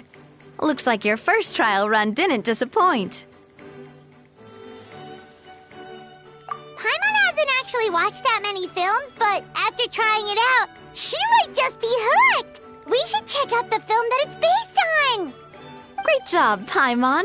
That's exactly what our enthusiast friends were hoping you'd say. They'd be beyond delighted to hear that visitors are curious about the films that inspired these attractions. Some have even been willing to contribute extra funds out of their own pockets. Where budgets have allowed, of course. Out of their own pockets? That's right. While the Spina di Rosula covers the cost of basic booth materials and rental fees, many fans have personally funded promotional materials and related merchandise. The cost of the booth itself isn't their main expense. Some of them have already started designing spin-off products inspired by film characters. Take our official mascot, Surintendant Chevalmoran, for instance. She won second place in the last most popular character poll for the comic film category, and was even dubbed the pinnacle of round, bouncy cuteness. Many people have expressed interest in designing cushions based on her image, using the highest quality fabrics and hiring the most skilled artisans to mass produce them. These cushions will officially go on sale at the next convention alongside lots of similar products.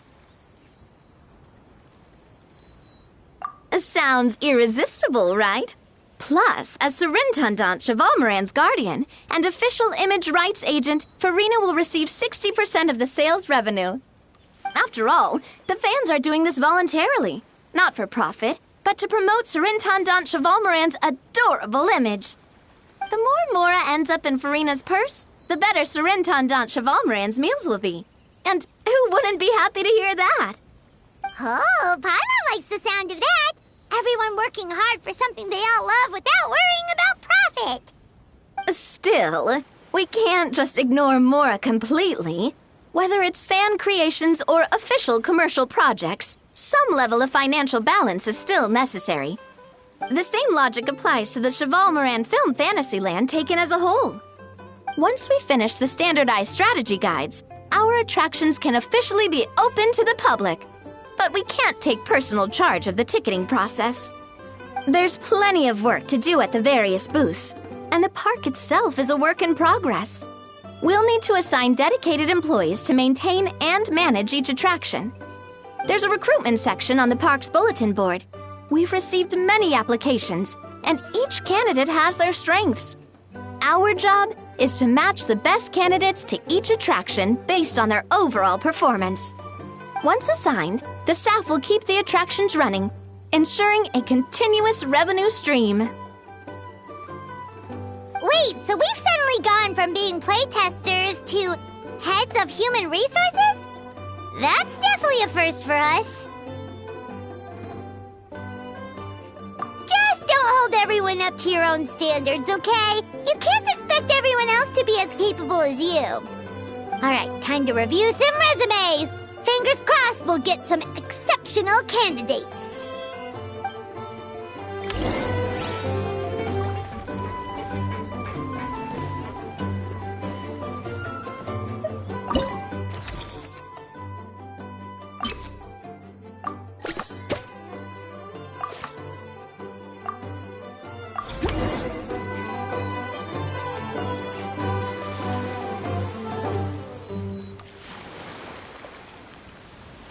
Looks like this particular employee is really getting into their role. You're both doing great. You sound more like bosses than I do. In any case, with this, the Chevalmoran Film Fantasyland is now officially open. Running a theme park is a long-term project. You won't make much if you try and rush it. We're just about done with our current work setup, so let's take a short break and wait for this cycle's revenue report to come in.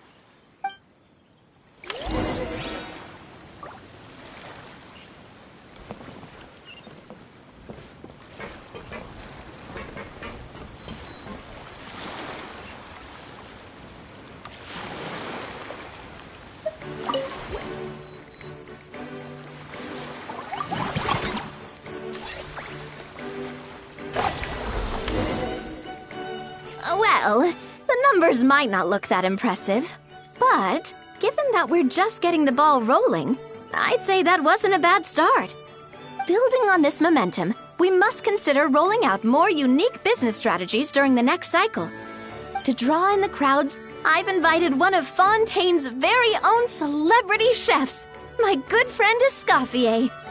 She'll be performing right here in the amusement park's restaurant. On that note, let's go catch up with her. So, is the restaurant part of our business strategy too? There are so many layers to this operation.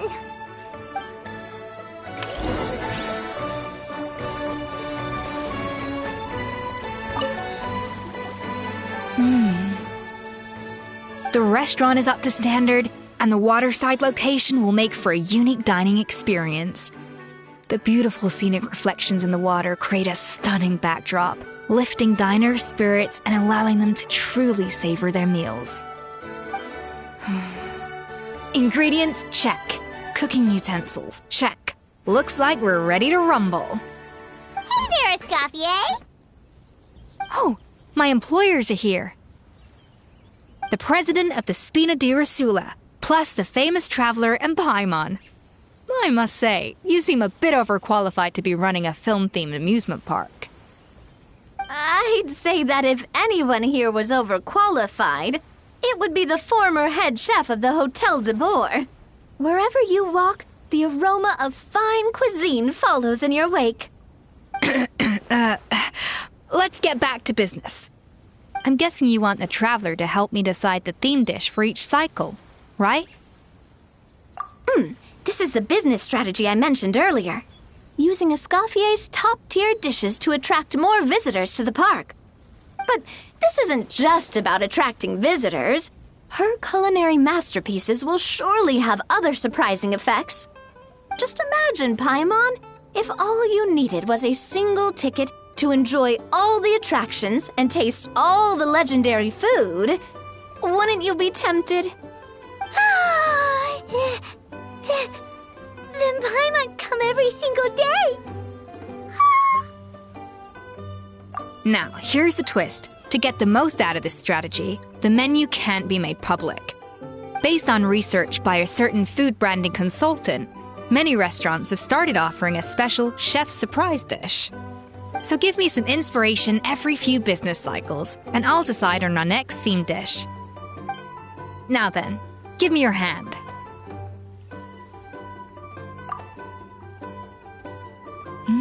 A warm and energetic feel. Your hands are calloused from wielding your sword, but still quite delicate. When you grasp its hilt, it's like you're holding the bow of a violin. A sword, then. The theme this time shall be strength.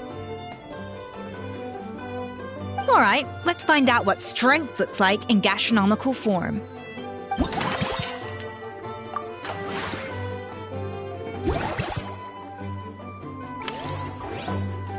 I've refined the sauce for these barbecue ribs. It's a richer flavor than the classic version, but not at all greasy. The mint extract in the seasoning leaves a refreshing aftertaste, perfect for indulging yourself after a fun-filled day. But if you ask me, I'd say the artisans need these more than the guests. The artisans?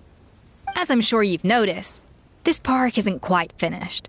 A serving of these barbecue ribs should help the artisans replenish their strength much more quickly. As their bosses, you have an obligation to provide meals for them. So why not invite them to dine here?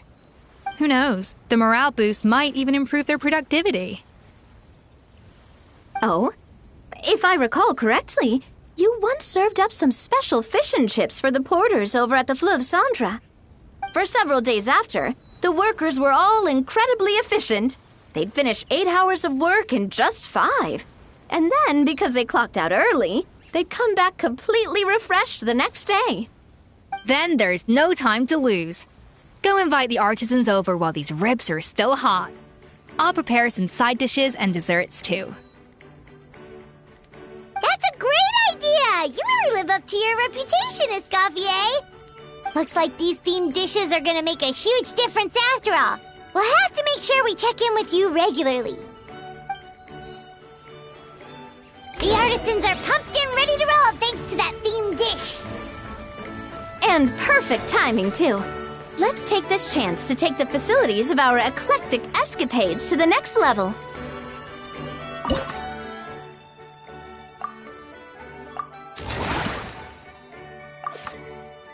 We should be able to attract more customers by upgrading the stall, don't you think? That's right. Based on my business experience with the Spina di Rosula, I've quantified the service value to help you intuitively understand how satisfied customers are with each stall. An attraction will reach its ideal revenue only when its service value meets customer expectations. As we improve and expand our facilities, expectations will also increase accordingly. When that happens, we can deploy more capable employees or invest funds in training to enhance our employees' skills.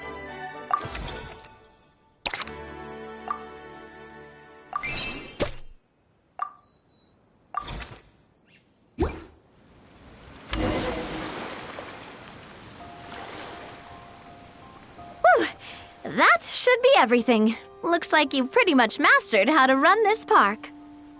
Huh? Have we really? Thinking about it, we have learned quite a lot, haven't we? Oh, not at all. I wouldn't say I taught you much. Your intuition's been guiding the way mostly. I imagine long-term operations sounded like a scary prospect the first time I mentioned it, huh? But don't let that scare you. Just break things down into smaller steps and tackle them one at a time. Even if you're not a genius or naturally gifted, you'll get it done in the end. Whoa, seeing your own progress has really got Paimon fired up! Actually, she's gonna jot your words of encouragement right down. From here on out, we'll be running the Cheval Moran Film Fantasyland together. Let's make it a big success!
Whoa, is that our hero, the Traveler?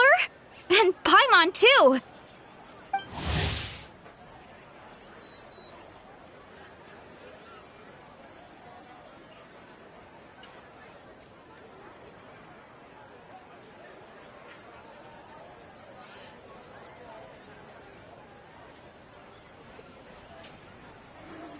Oh, I guess I shouldn't be too surprised.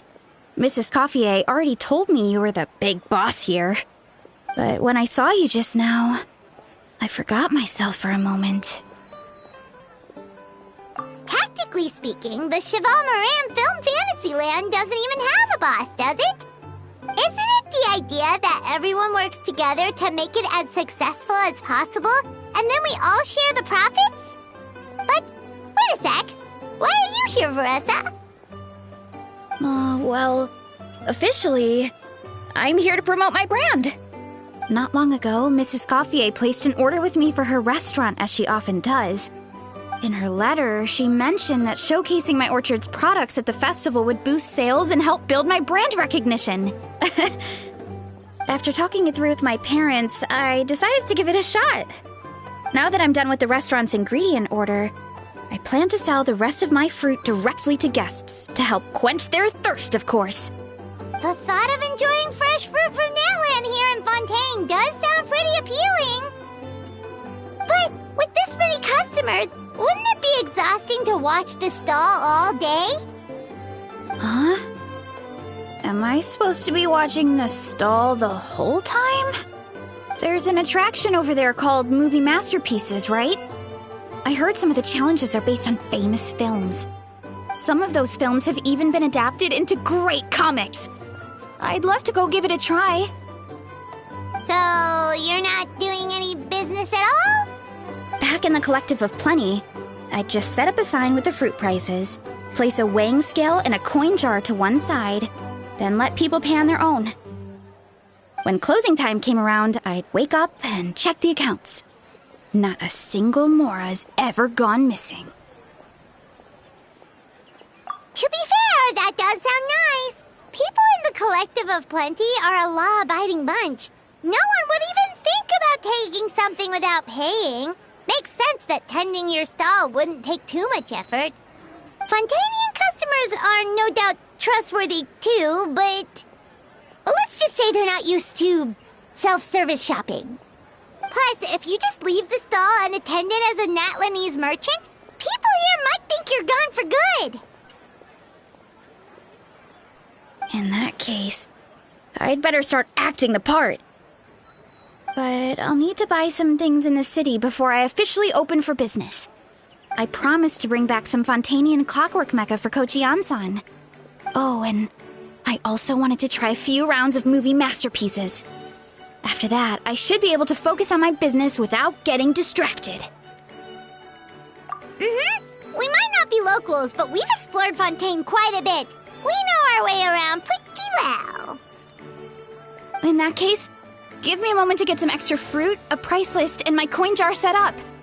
I get to go shopping with the Traveler! Nice.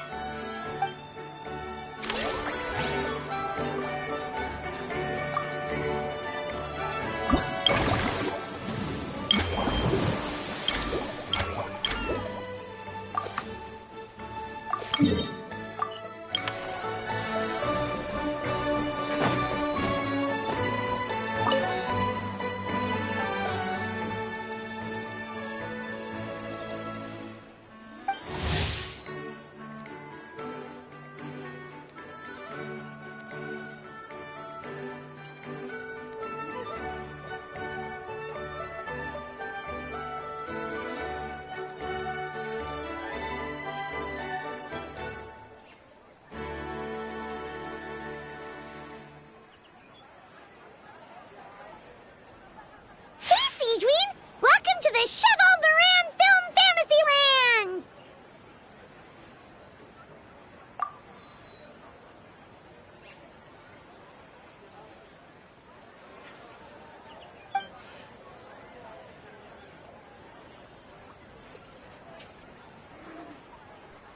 Oh, your encouragement leaves Paimon feeling even more motivated than ever.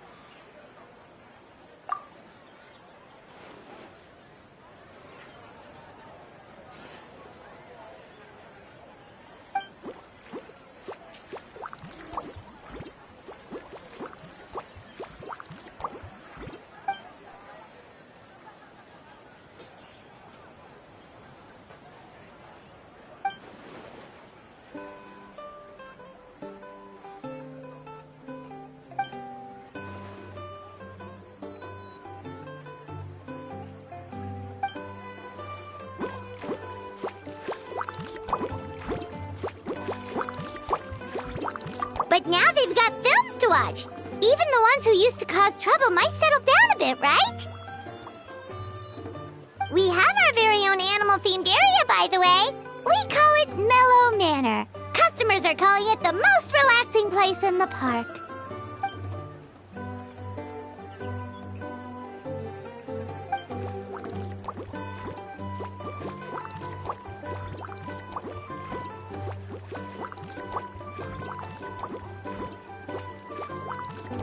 Oh, you mean we could invite Sijween to be a consultant at Mellow Manor? Now that you mention it, that sounds like a great idea! Sijween's great at caring for people, and she's so warm and gentle. Looking after animals should be a piece of cake! Yeah, like someone who gives advice and tells the park staff how to do their jobs better. The workload won't be too heavy, but it's important work. Besides, you'll mostly be playing with the animals.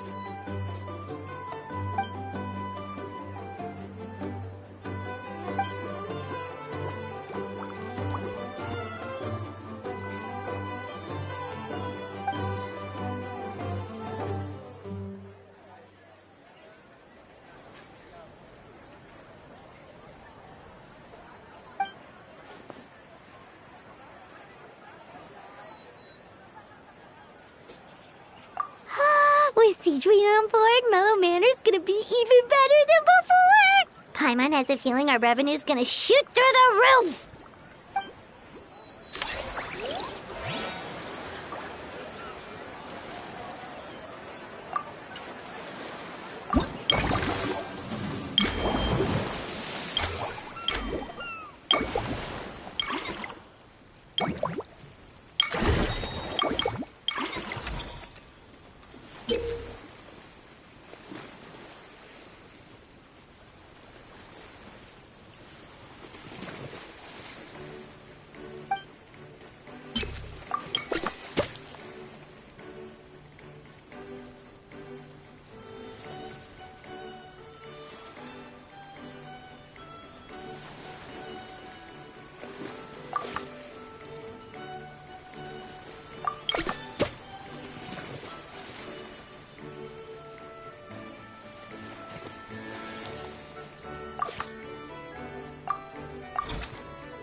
Us? Wait, but Paimon hasn't seen Lenny anywhere!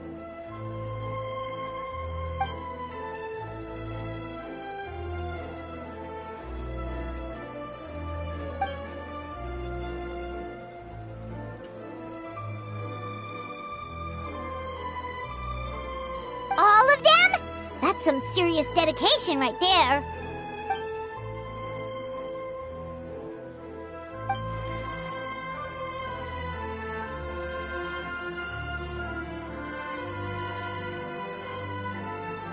Paimon had no idea Lenny was so into horror films.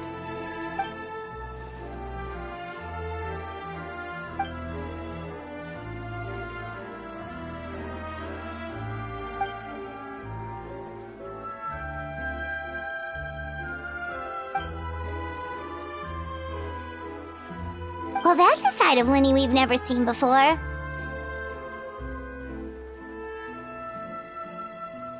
Don't even think about roping Paimon into this!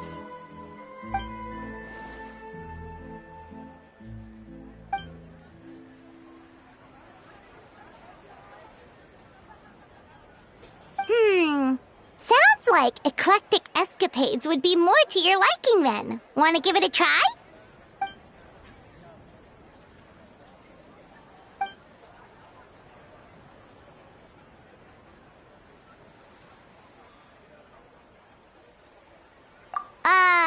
Is that really that entertaining? Still, if you're interested in the attraction, why not become a consultant? That way you'd get to see more of the visitors' reactions too!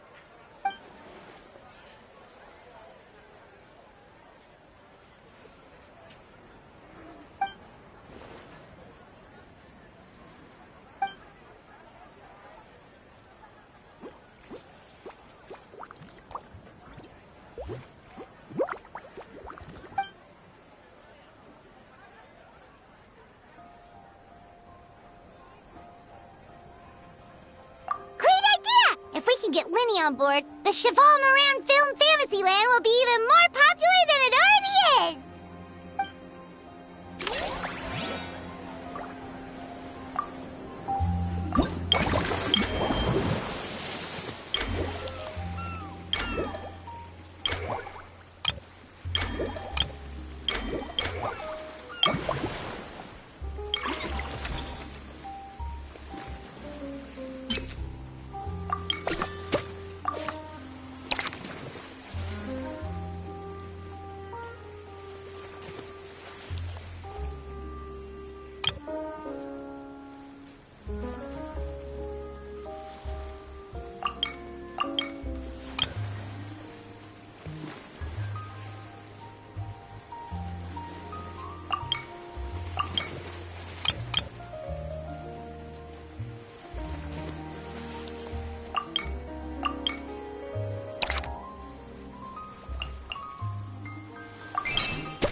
Expect to see you here either!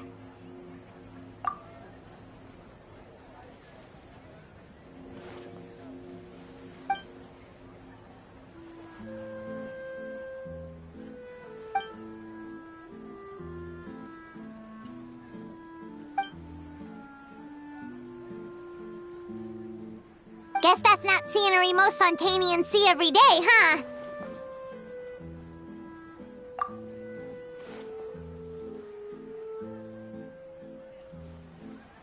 Wait, aren't fight scenes supposed to be as realistic as possible? Surely the more punches that land, the better.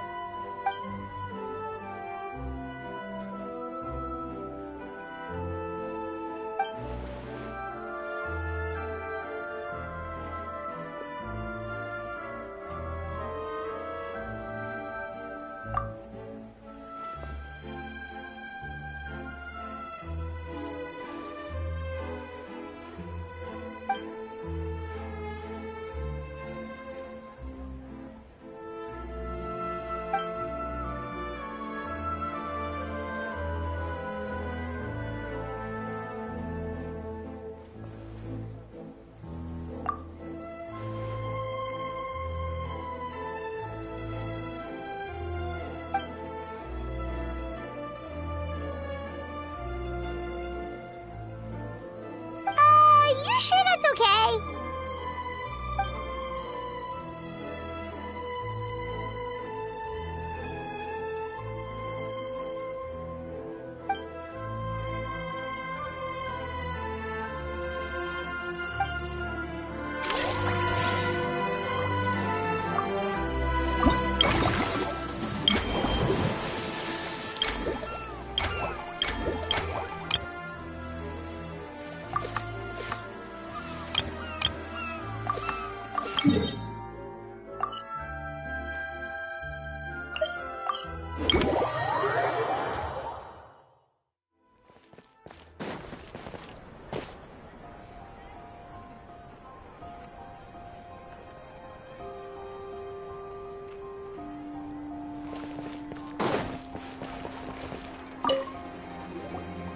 Hello, boss.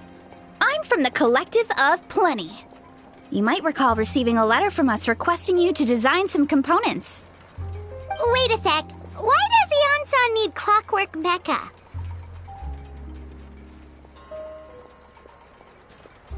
Nothing like that. Our coach just wants to fine-tune her gym equipment so people can target different muscle groups more easily. She mentioned something about a rowing machine to focus on back muscles, as well as a pec deck and a leg press machine. The parts that connect the ropes and weight plates wear out easily, but they need to be strong. So Coach Yan-san thought she'd give Fontanian Clockwork Mecha a try. It all sounds so technical. When did fitness turn into some kind of complex engineering problem? To be honest, I don't really get all the details either. But if it works out, I'll be sure to train according to her revised method. And if it doesn't, we can always stick to the good old methods. If you're interested, I can show you a few beginner exercises the next time you drop by our tribe. You'll be able to smash the records without even breaking a sweat. I know it. Paimon will pass on that one. She'll be rooting for you from the sidelines, though. You can always try the equipment we keep for little Saurians, Paimon. As long as you start out with the super lightweights, you'll be fine. Weight training's for everyone, you know. As long as you put in the effort and keep it, anyone can develop rock-solid muscles. No!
Forget health issues. Paimon wouldn't be surprised if she could actually chat with the animals once she's done reading. Oh, wait, head nurse, please don't go. Phew, boy, am I glad I caught up with you. One of the inmates has become obsessed with those magical mouse munchies from the animated films you've been showing them, and tried making some himself with 3 days' worth of welfare meals. He ended up giving himself food poisoning, with symptoms we've never even seen before. Please, we need your help.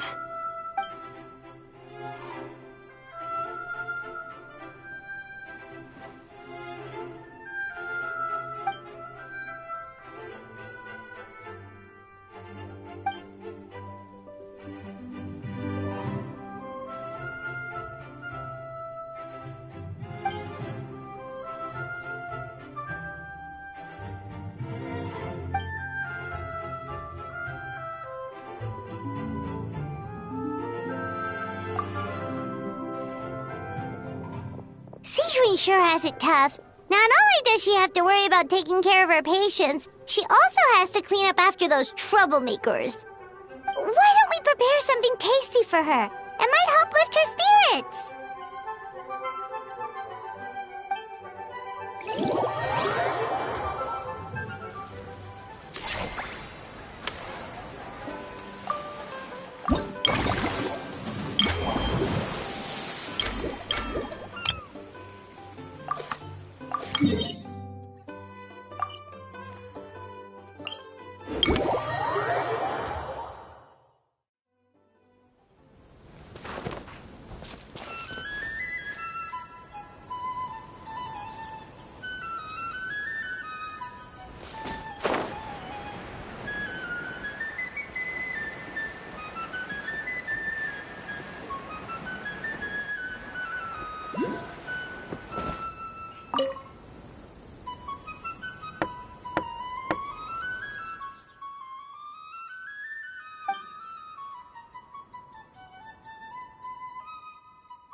excited to hear that you've been enjoying yourself, but I need to concentrate on this film for now.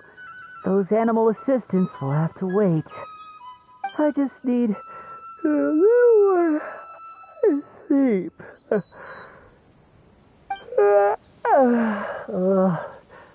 Every time I close my eyes, I keep thinking of new tricks.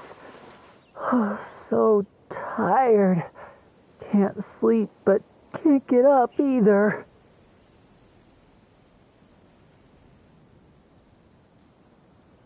That's right, Lenny. A change of pace should stop your mind from wandering. Wait, Traveler? Paimon? You two are here as well?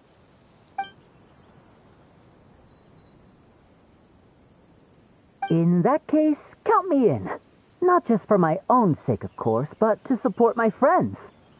Just give me a moment to freshen up.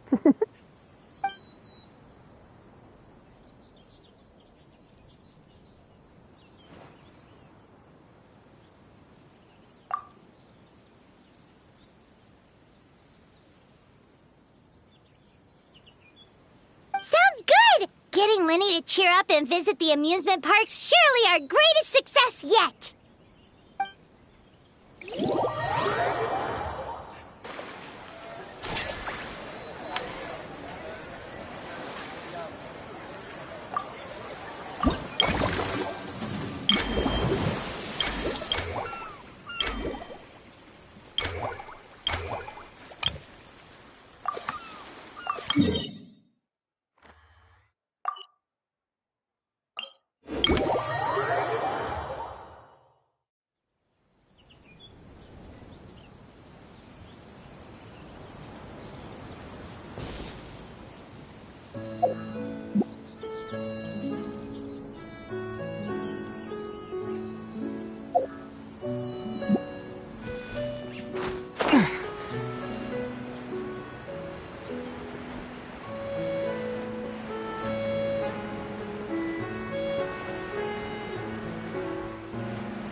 They both sound delicious. But how come you seem so familiar with this bar when it's your first time here? Paimon's never even heard of the drinks you ordered us.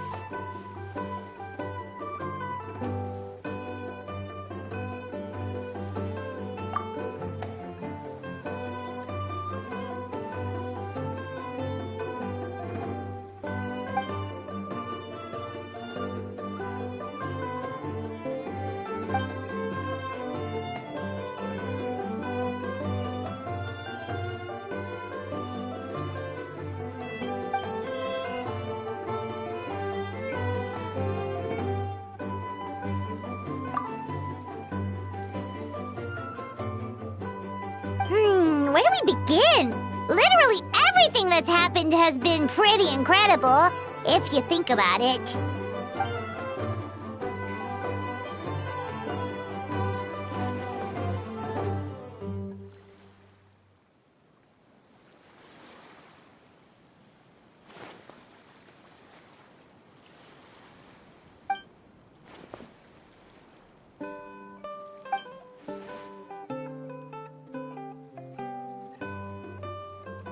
Huh?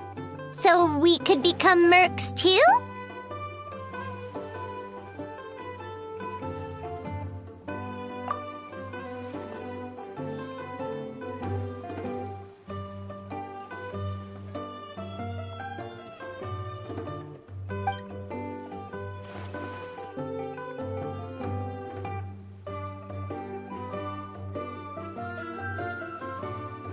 actually makes a lot of sense. When you think about it, it's not all that different from adventure commissions. Who knows? Maybe we'll find jobs where we can help a lot of people while also bringing in a nice chunk of Mora.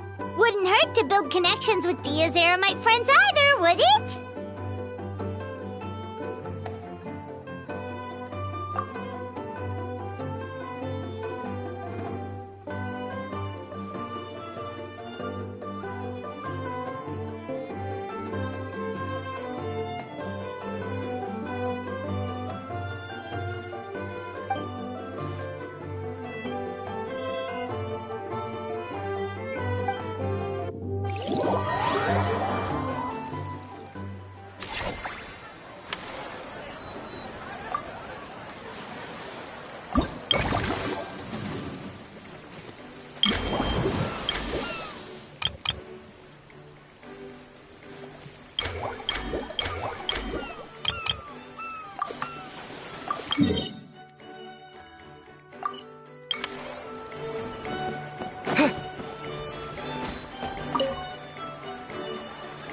Alright, time to show off how fast I can run. I'm gonna go have a blast, then come back, calm down, and focus on running my fruit stall. That's right! Last thing you'd want is to get too absorbed in having fun, then suddenly realize you're starving because you haven't eaten anything for hours. Funnily enough, Paimon can think of someone else with a bad habit of getting so into things that they forget to eat. No matter how busy you are, nothing's more important than staying well-fed, hydrated, and healthy.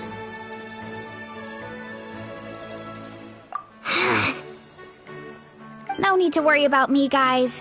I do a lot of long-distance running, so I always make sure to bring some food and water with me. This time is no exception.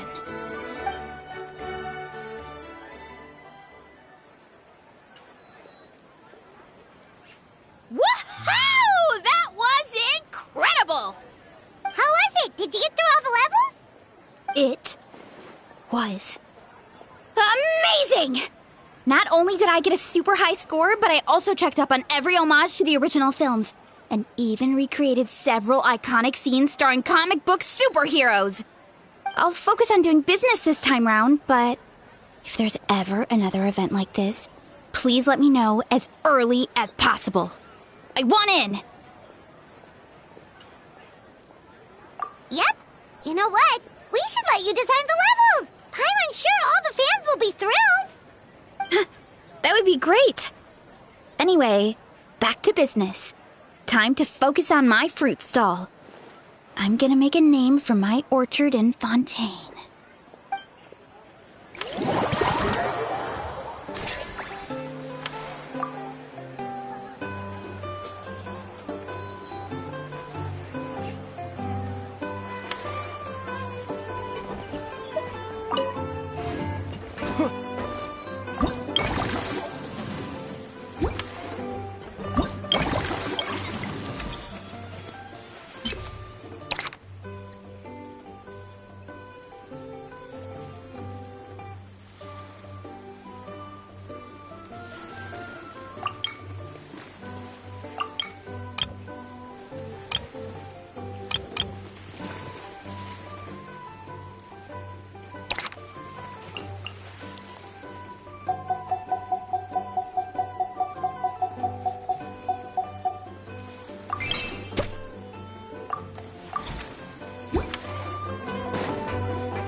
special snack, too. Hope it gets your strength back up.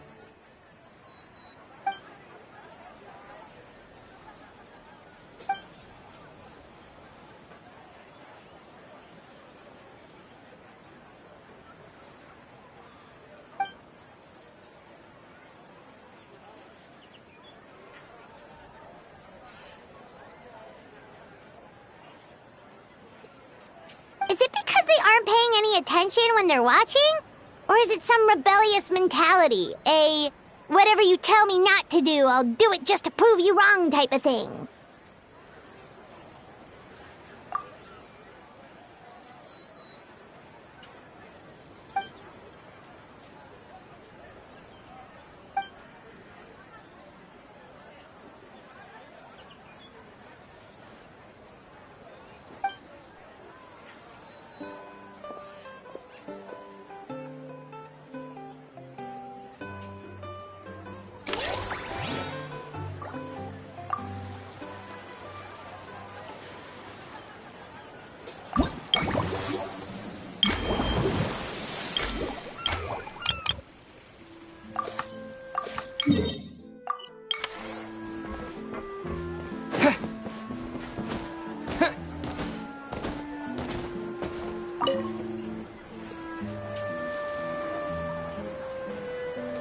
Thanks for inviting me to come down, you two.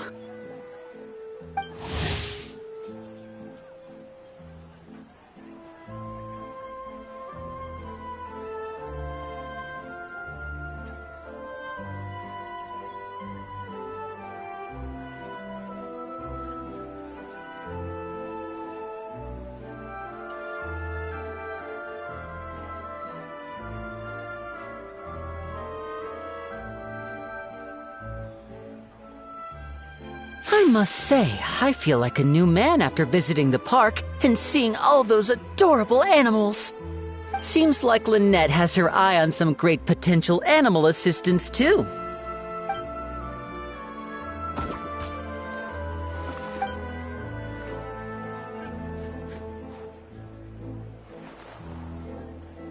Oh, and did you see those weird mushrooms? Can we take home a few of those as well? That might not be possible. These fungi have been specially trained, you know? They're like the stunt actors of the elemental world.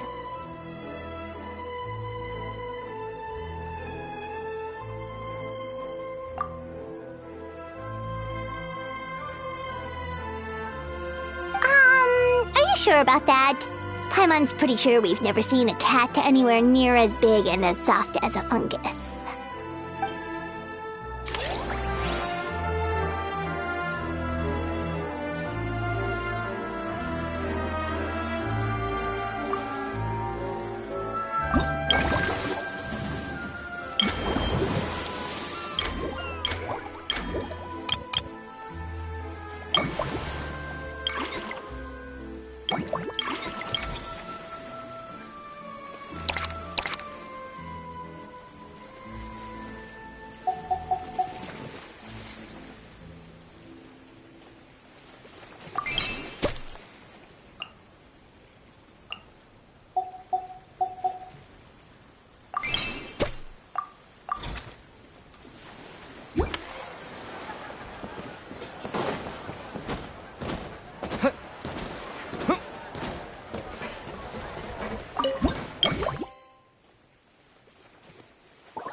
idea!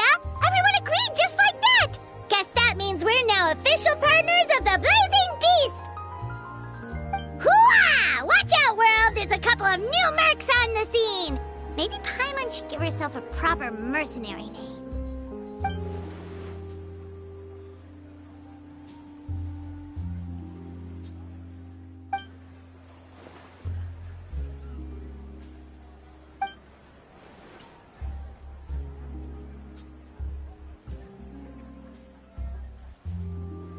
It's a deal!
Why, hello there, traveler, Paimon.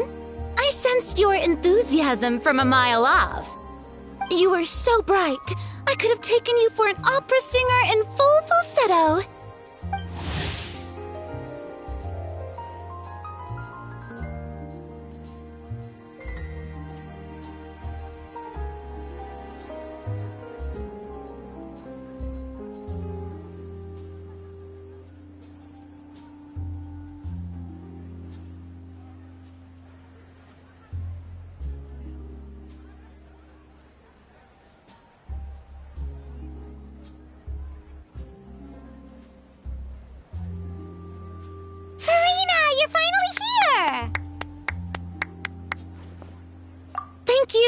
Thank you. I am just as thrilled to be here as you are to have me.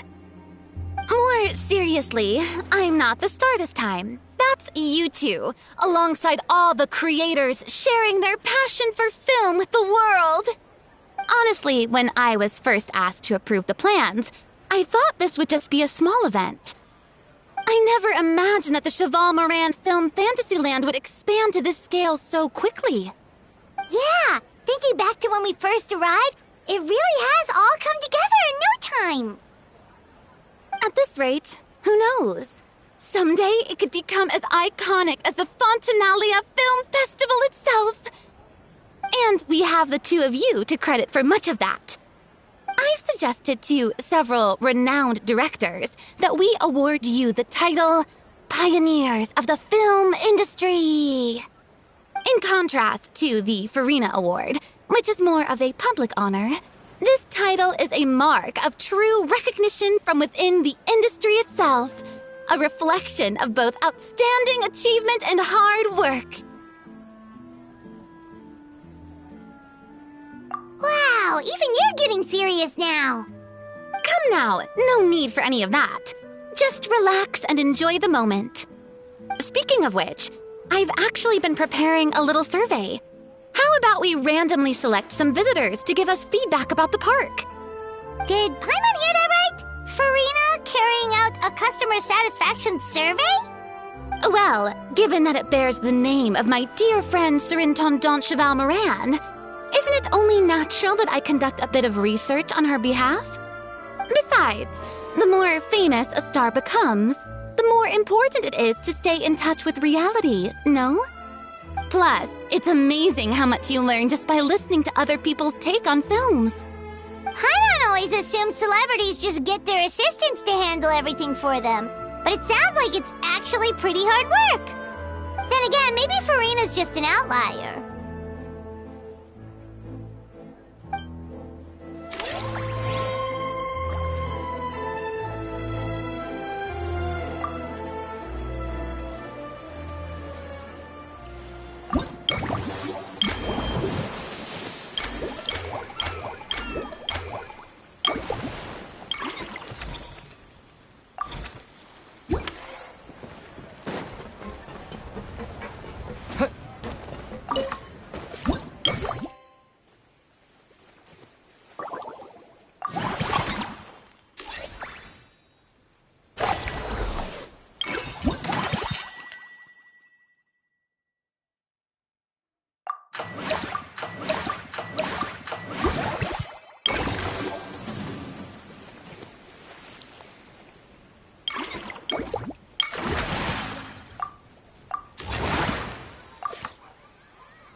There we are, all set to go. Now, let's take a stroll nearby and randomly pick out some visitors to ask a few key questions.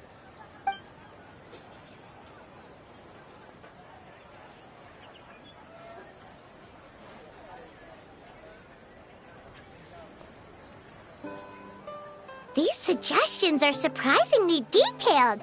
Choosing film prototypes, recreating the scene cutting process, budget management for costumes, makeup, and set design? Oh, Paimon's head is spinning. Why is everyone so professional? Also, nearly every single person we spoke to said they wanted to see Lady Farina perform. Your popularity is off the charts! To tell you the truth, I've no plans to perform this time around. Any star worth their salt knows their role. When I take center stage, all the spotlights are on me, and rightly so. But as a guest, I should step back and let others shine. So instead of performing myself, I'd prefer to support you from behind the scenes. Perhaps as a consultant for one of your attractions, for instance? Hey, that's right! Movie Masterpieces is all about film expertise. There really would be no better candidate than you! Oh, wonderful! Then I shall give this role my very heart and soul. Once I've had a moment to prepare, we can meet up for a slice of gâteau from my pâtissière suprême before we get started.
exquisite.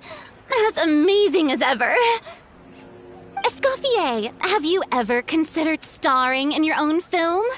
I can see it now. Nouvelles en cuisine. A riveting tale about the art of extreme cooking.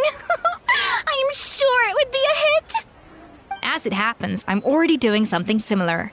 A brand consultant has been filming my training sessions with students and incorporating them into films about Fontainian cuisine. Oh, no.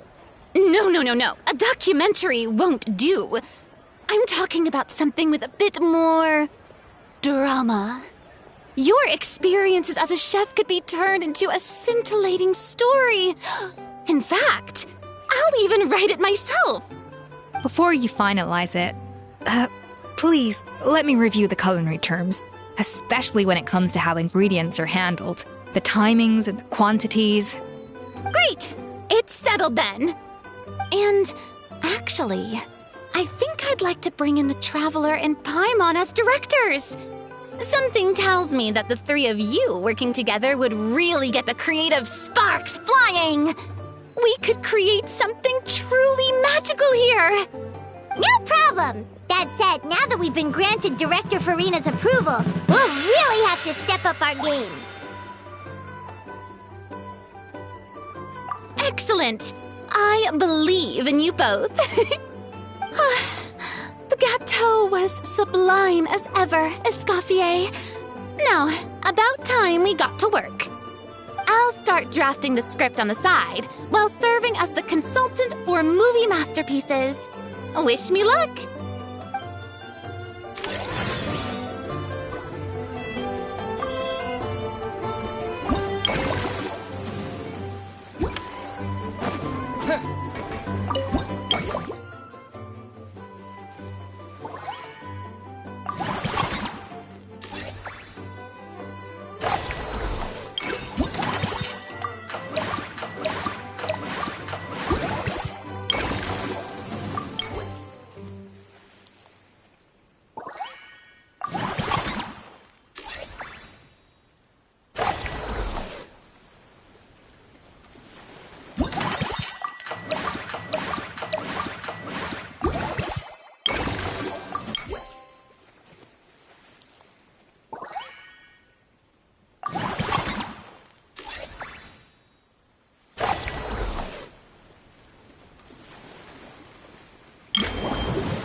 Now that things have reached this point, we should add... A pinch of salt? A dash of pepper, actually. Brilliant.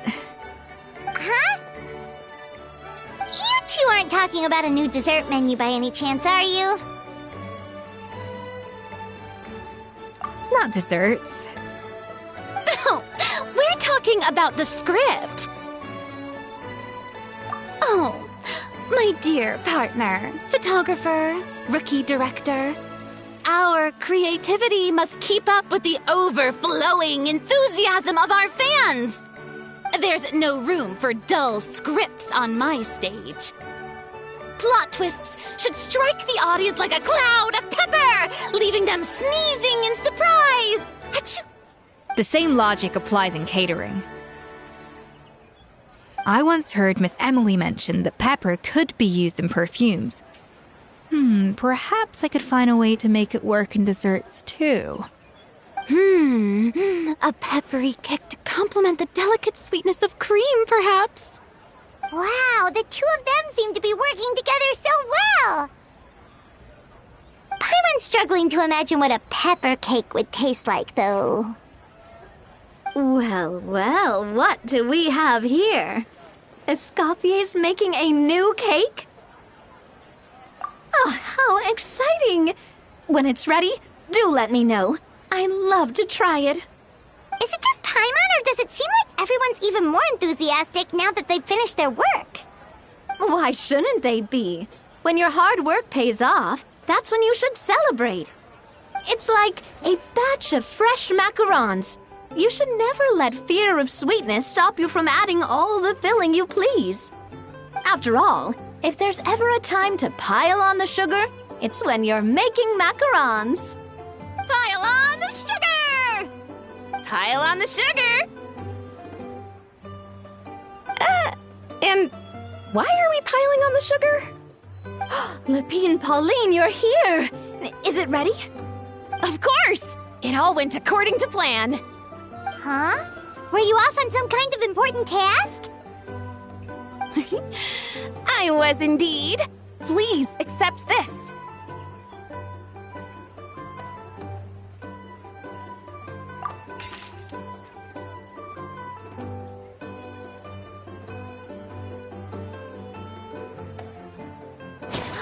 Oh, wow! It's a panoramic view of the amusement park with everyone's illustrations on it! Since the film Fantasyland has been such a success, we decided to create a unique souvenir to remember it by. We built this park together brick by brick, so we decided we'd all contribute to drawing this map together too. To be fair, it was mostly thanks to Miss Lapine Pauline. She's our expert when it comes to drawing after all. But we all did our best to leave our own marks too. That's right!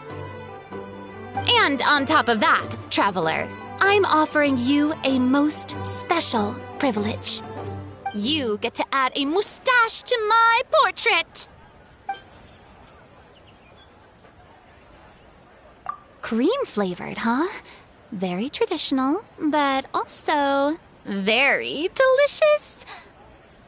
You have my approval.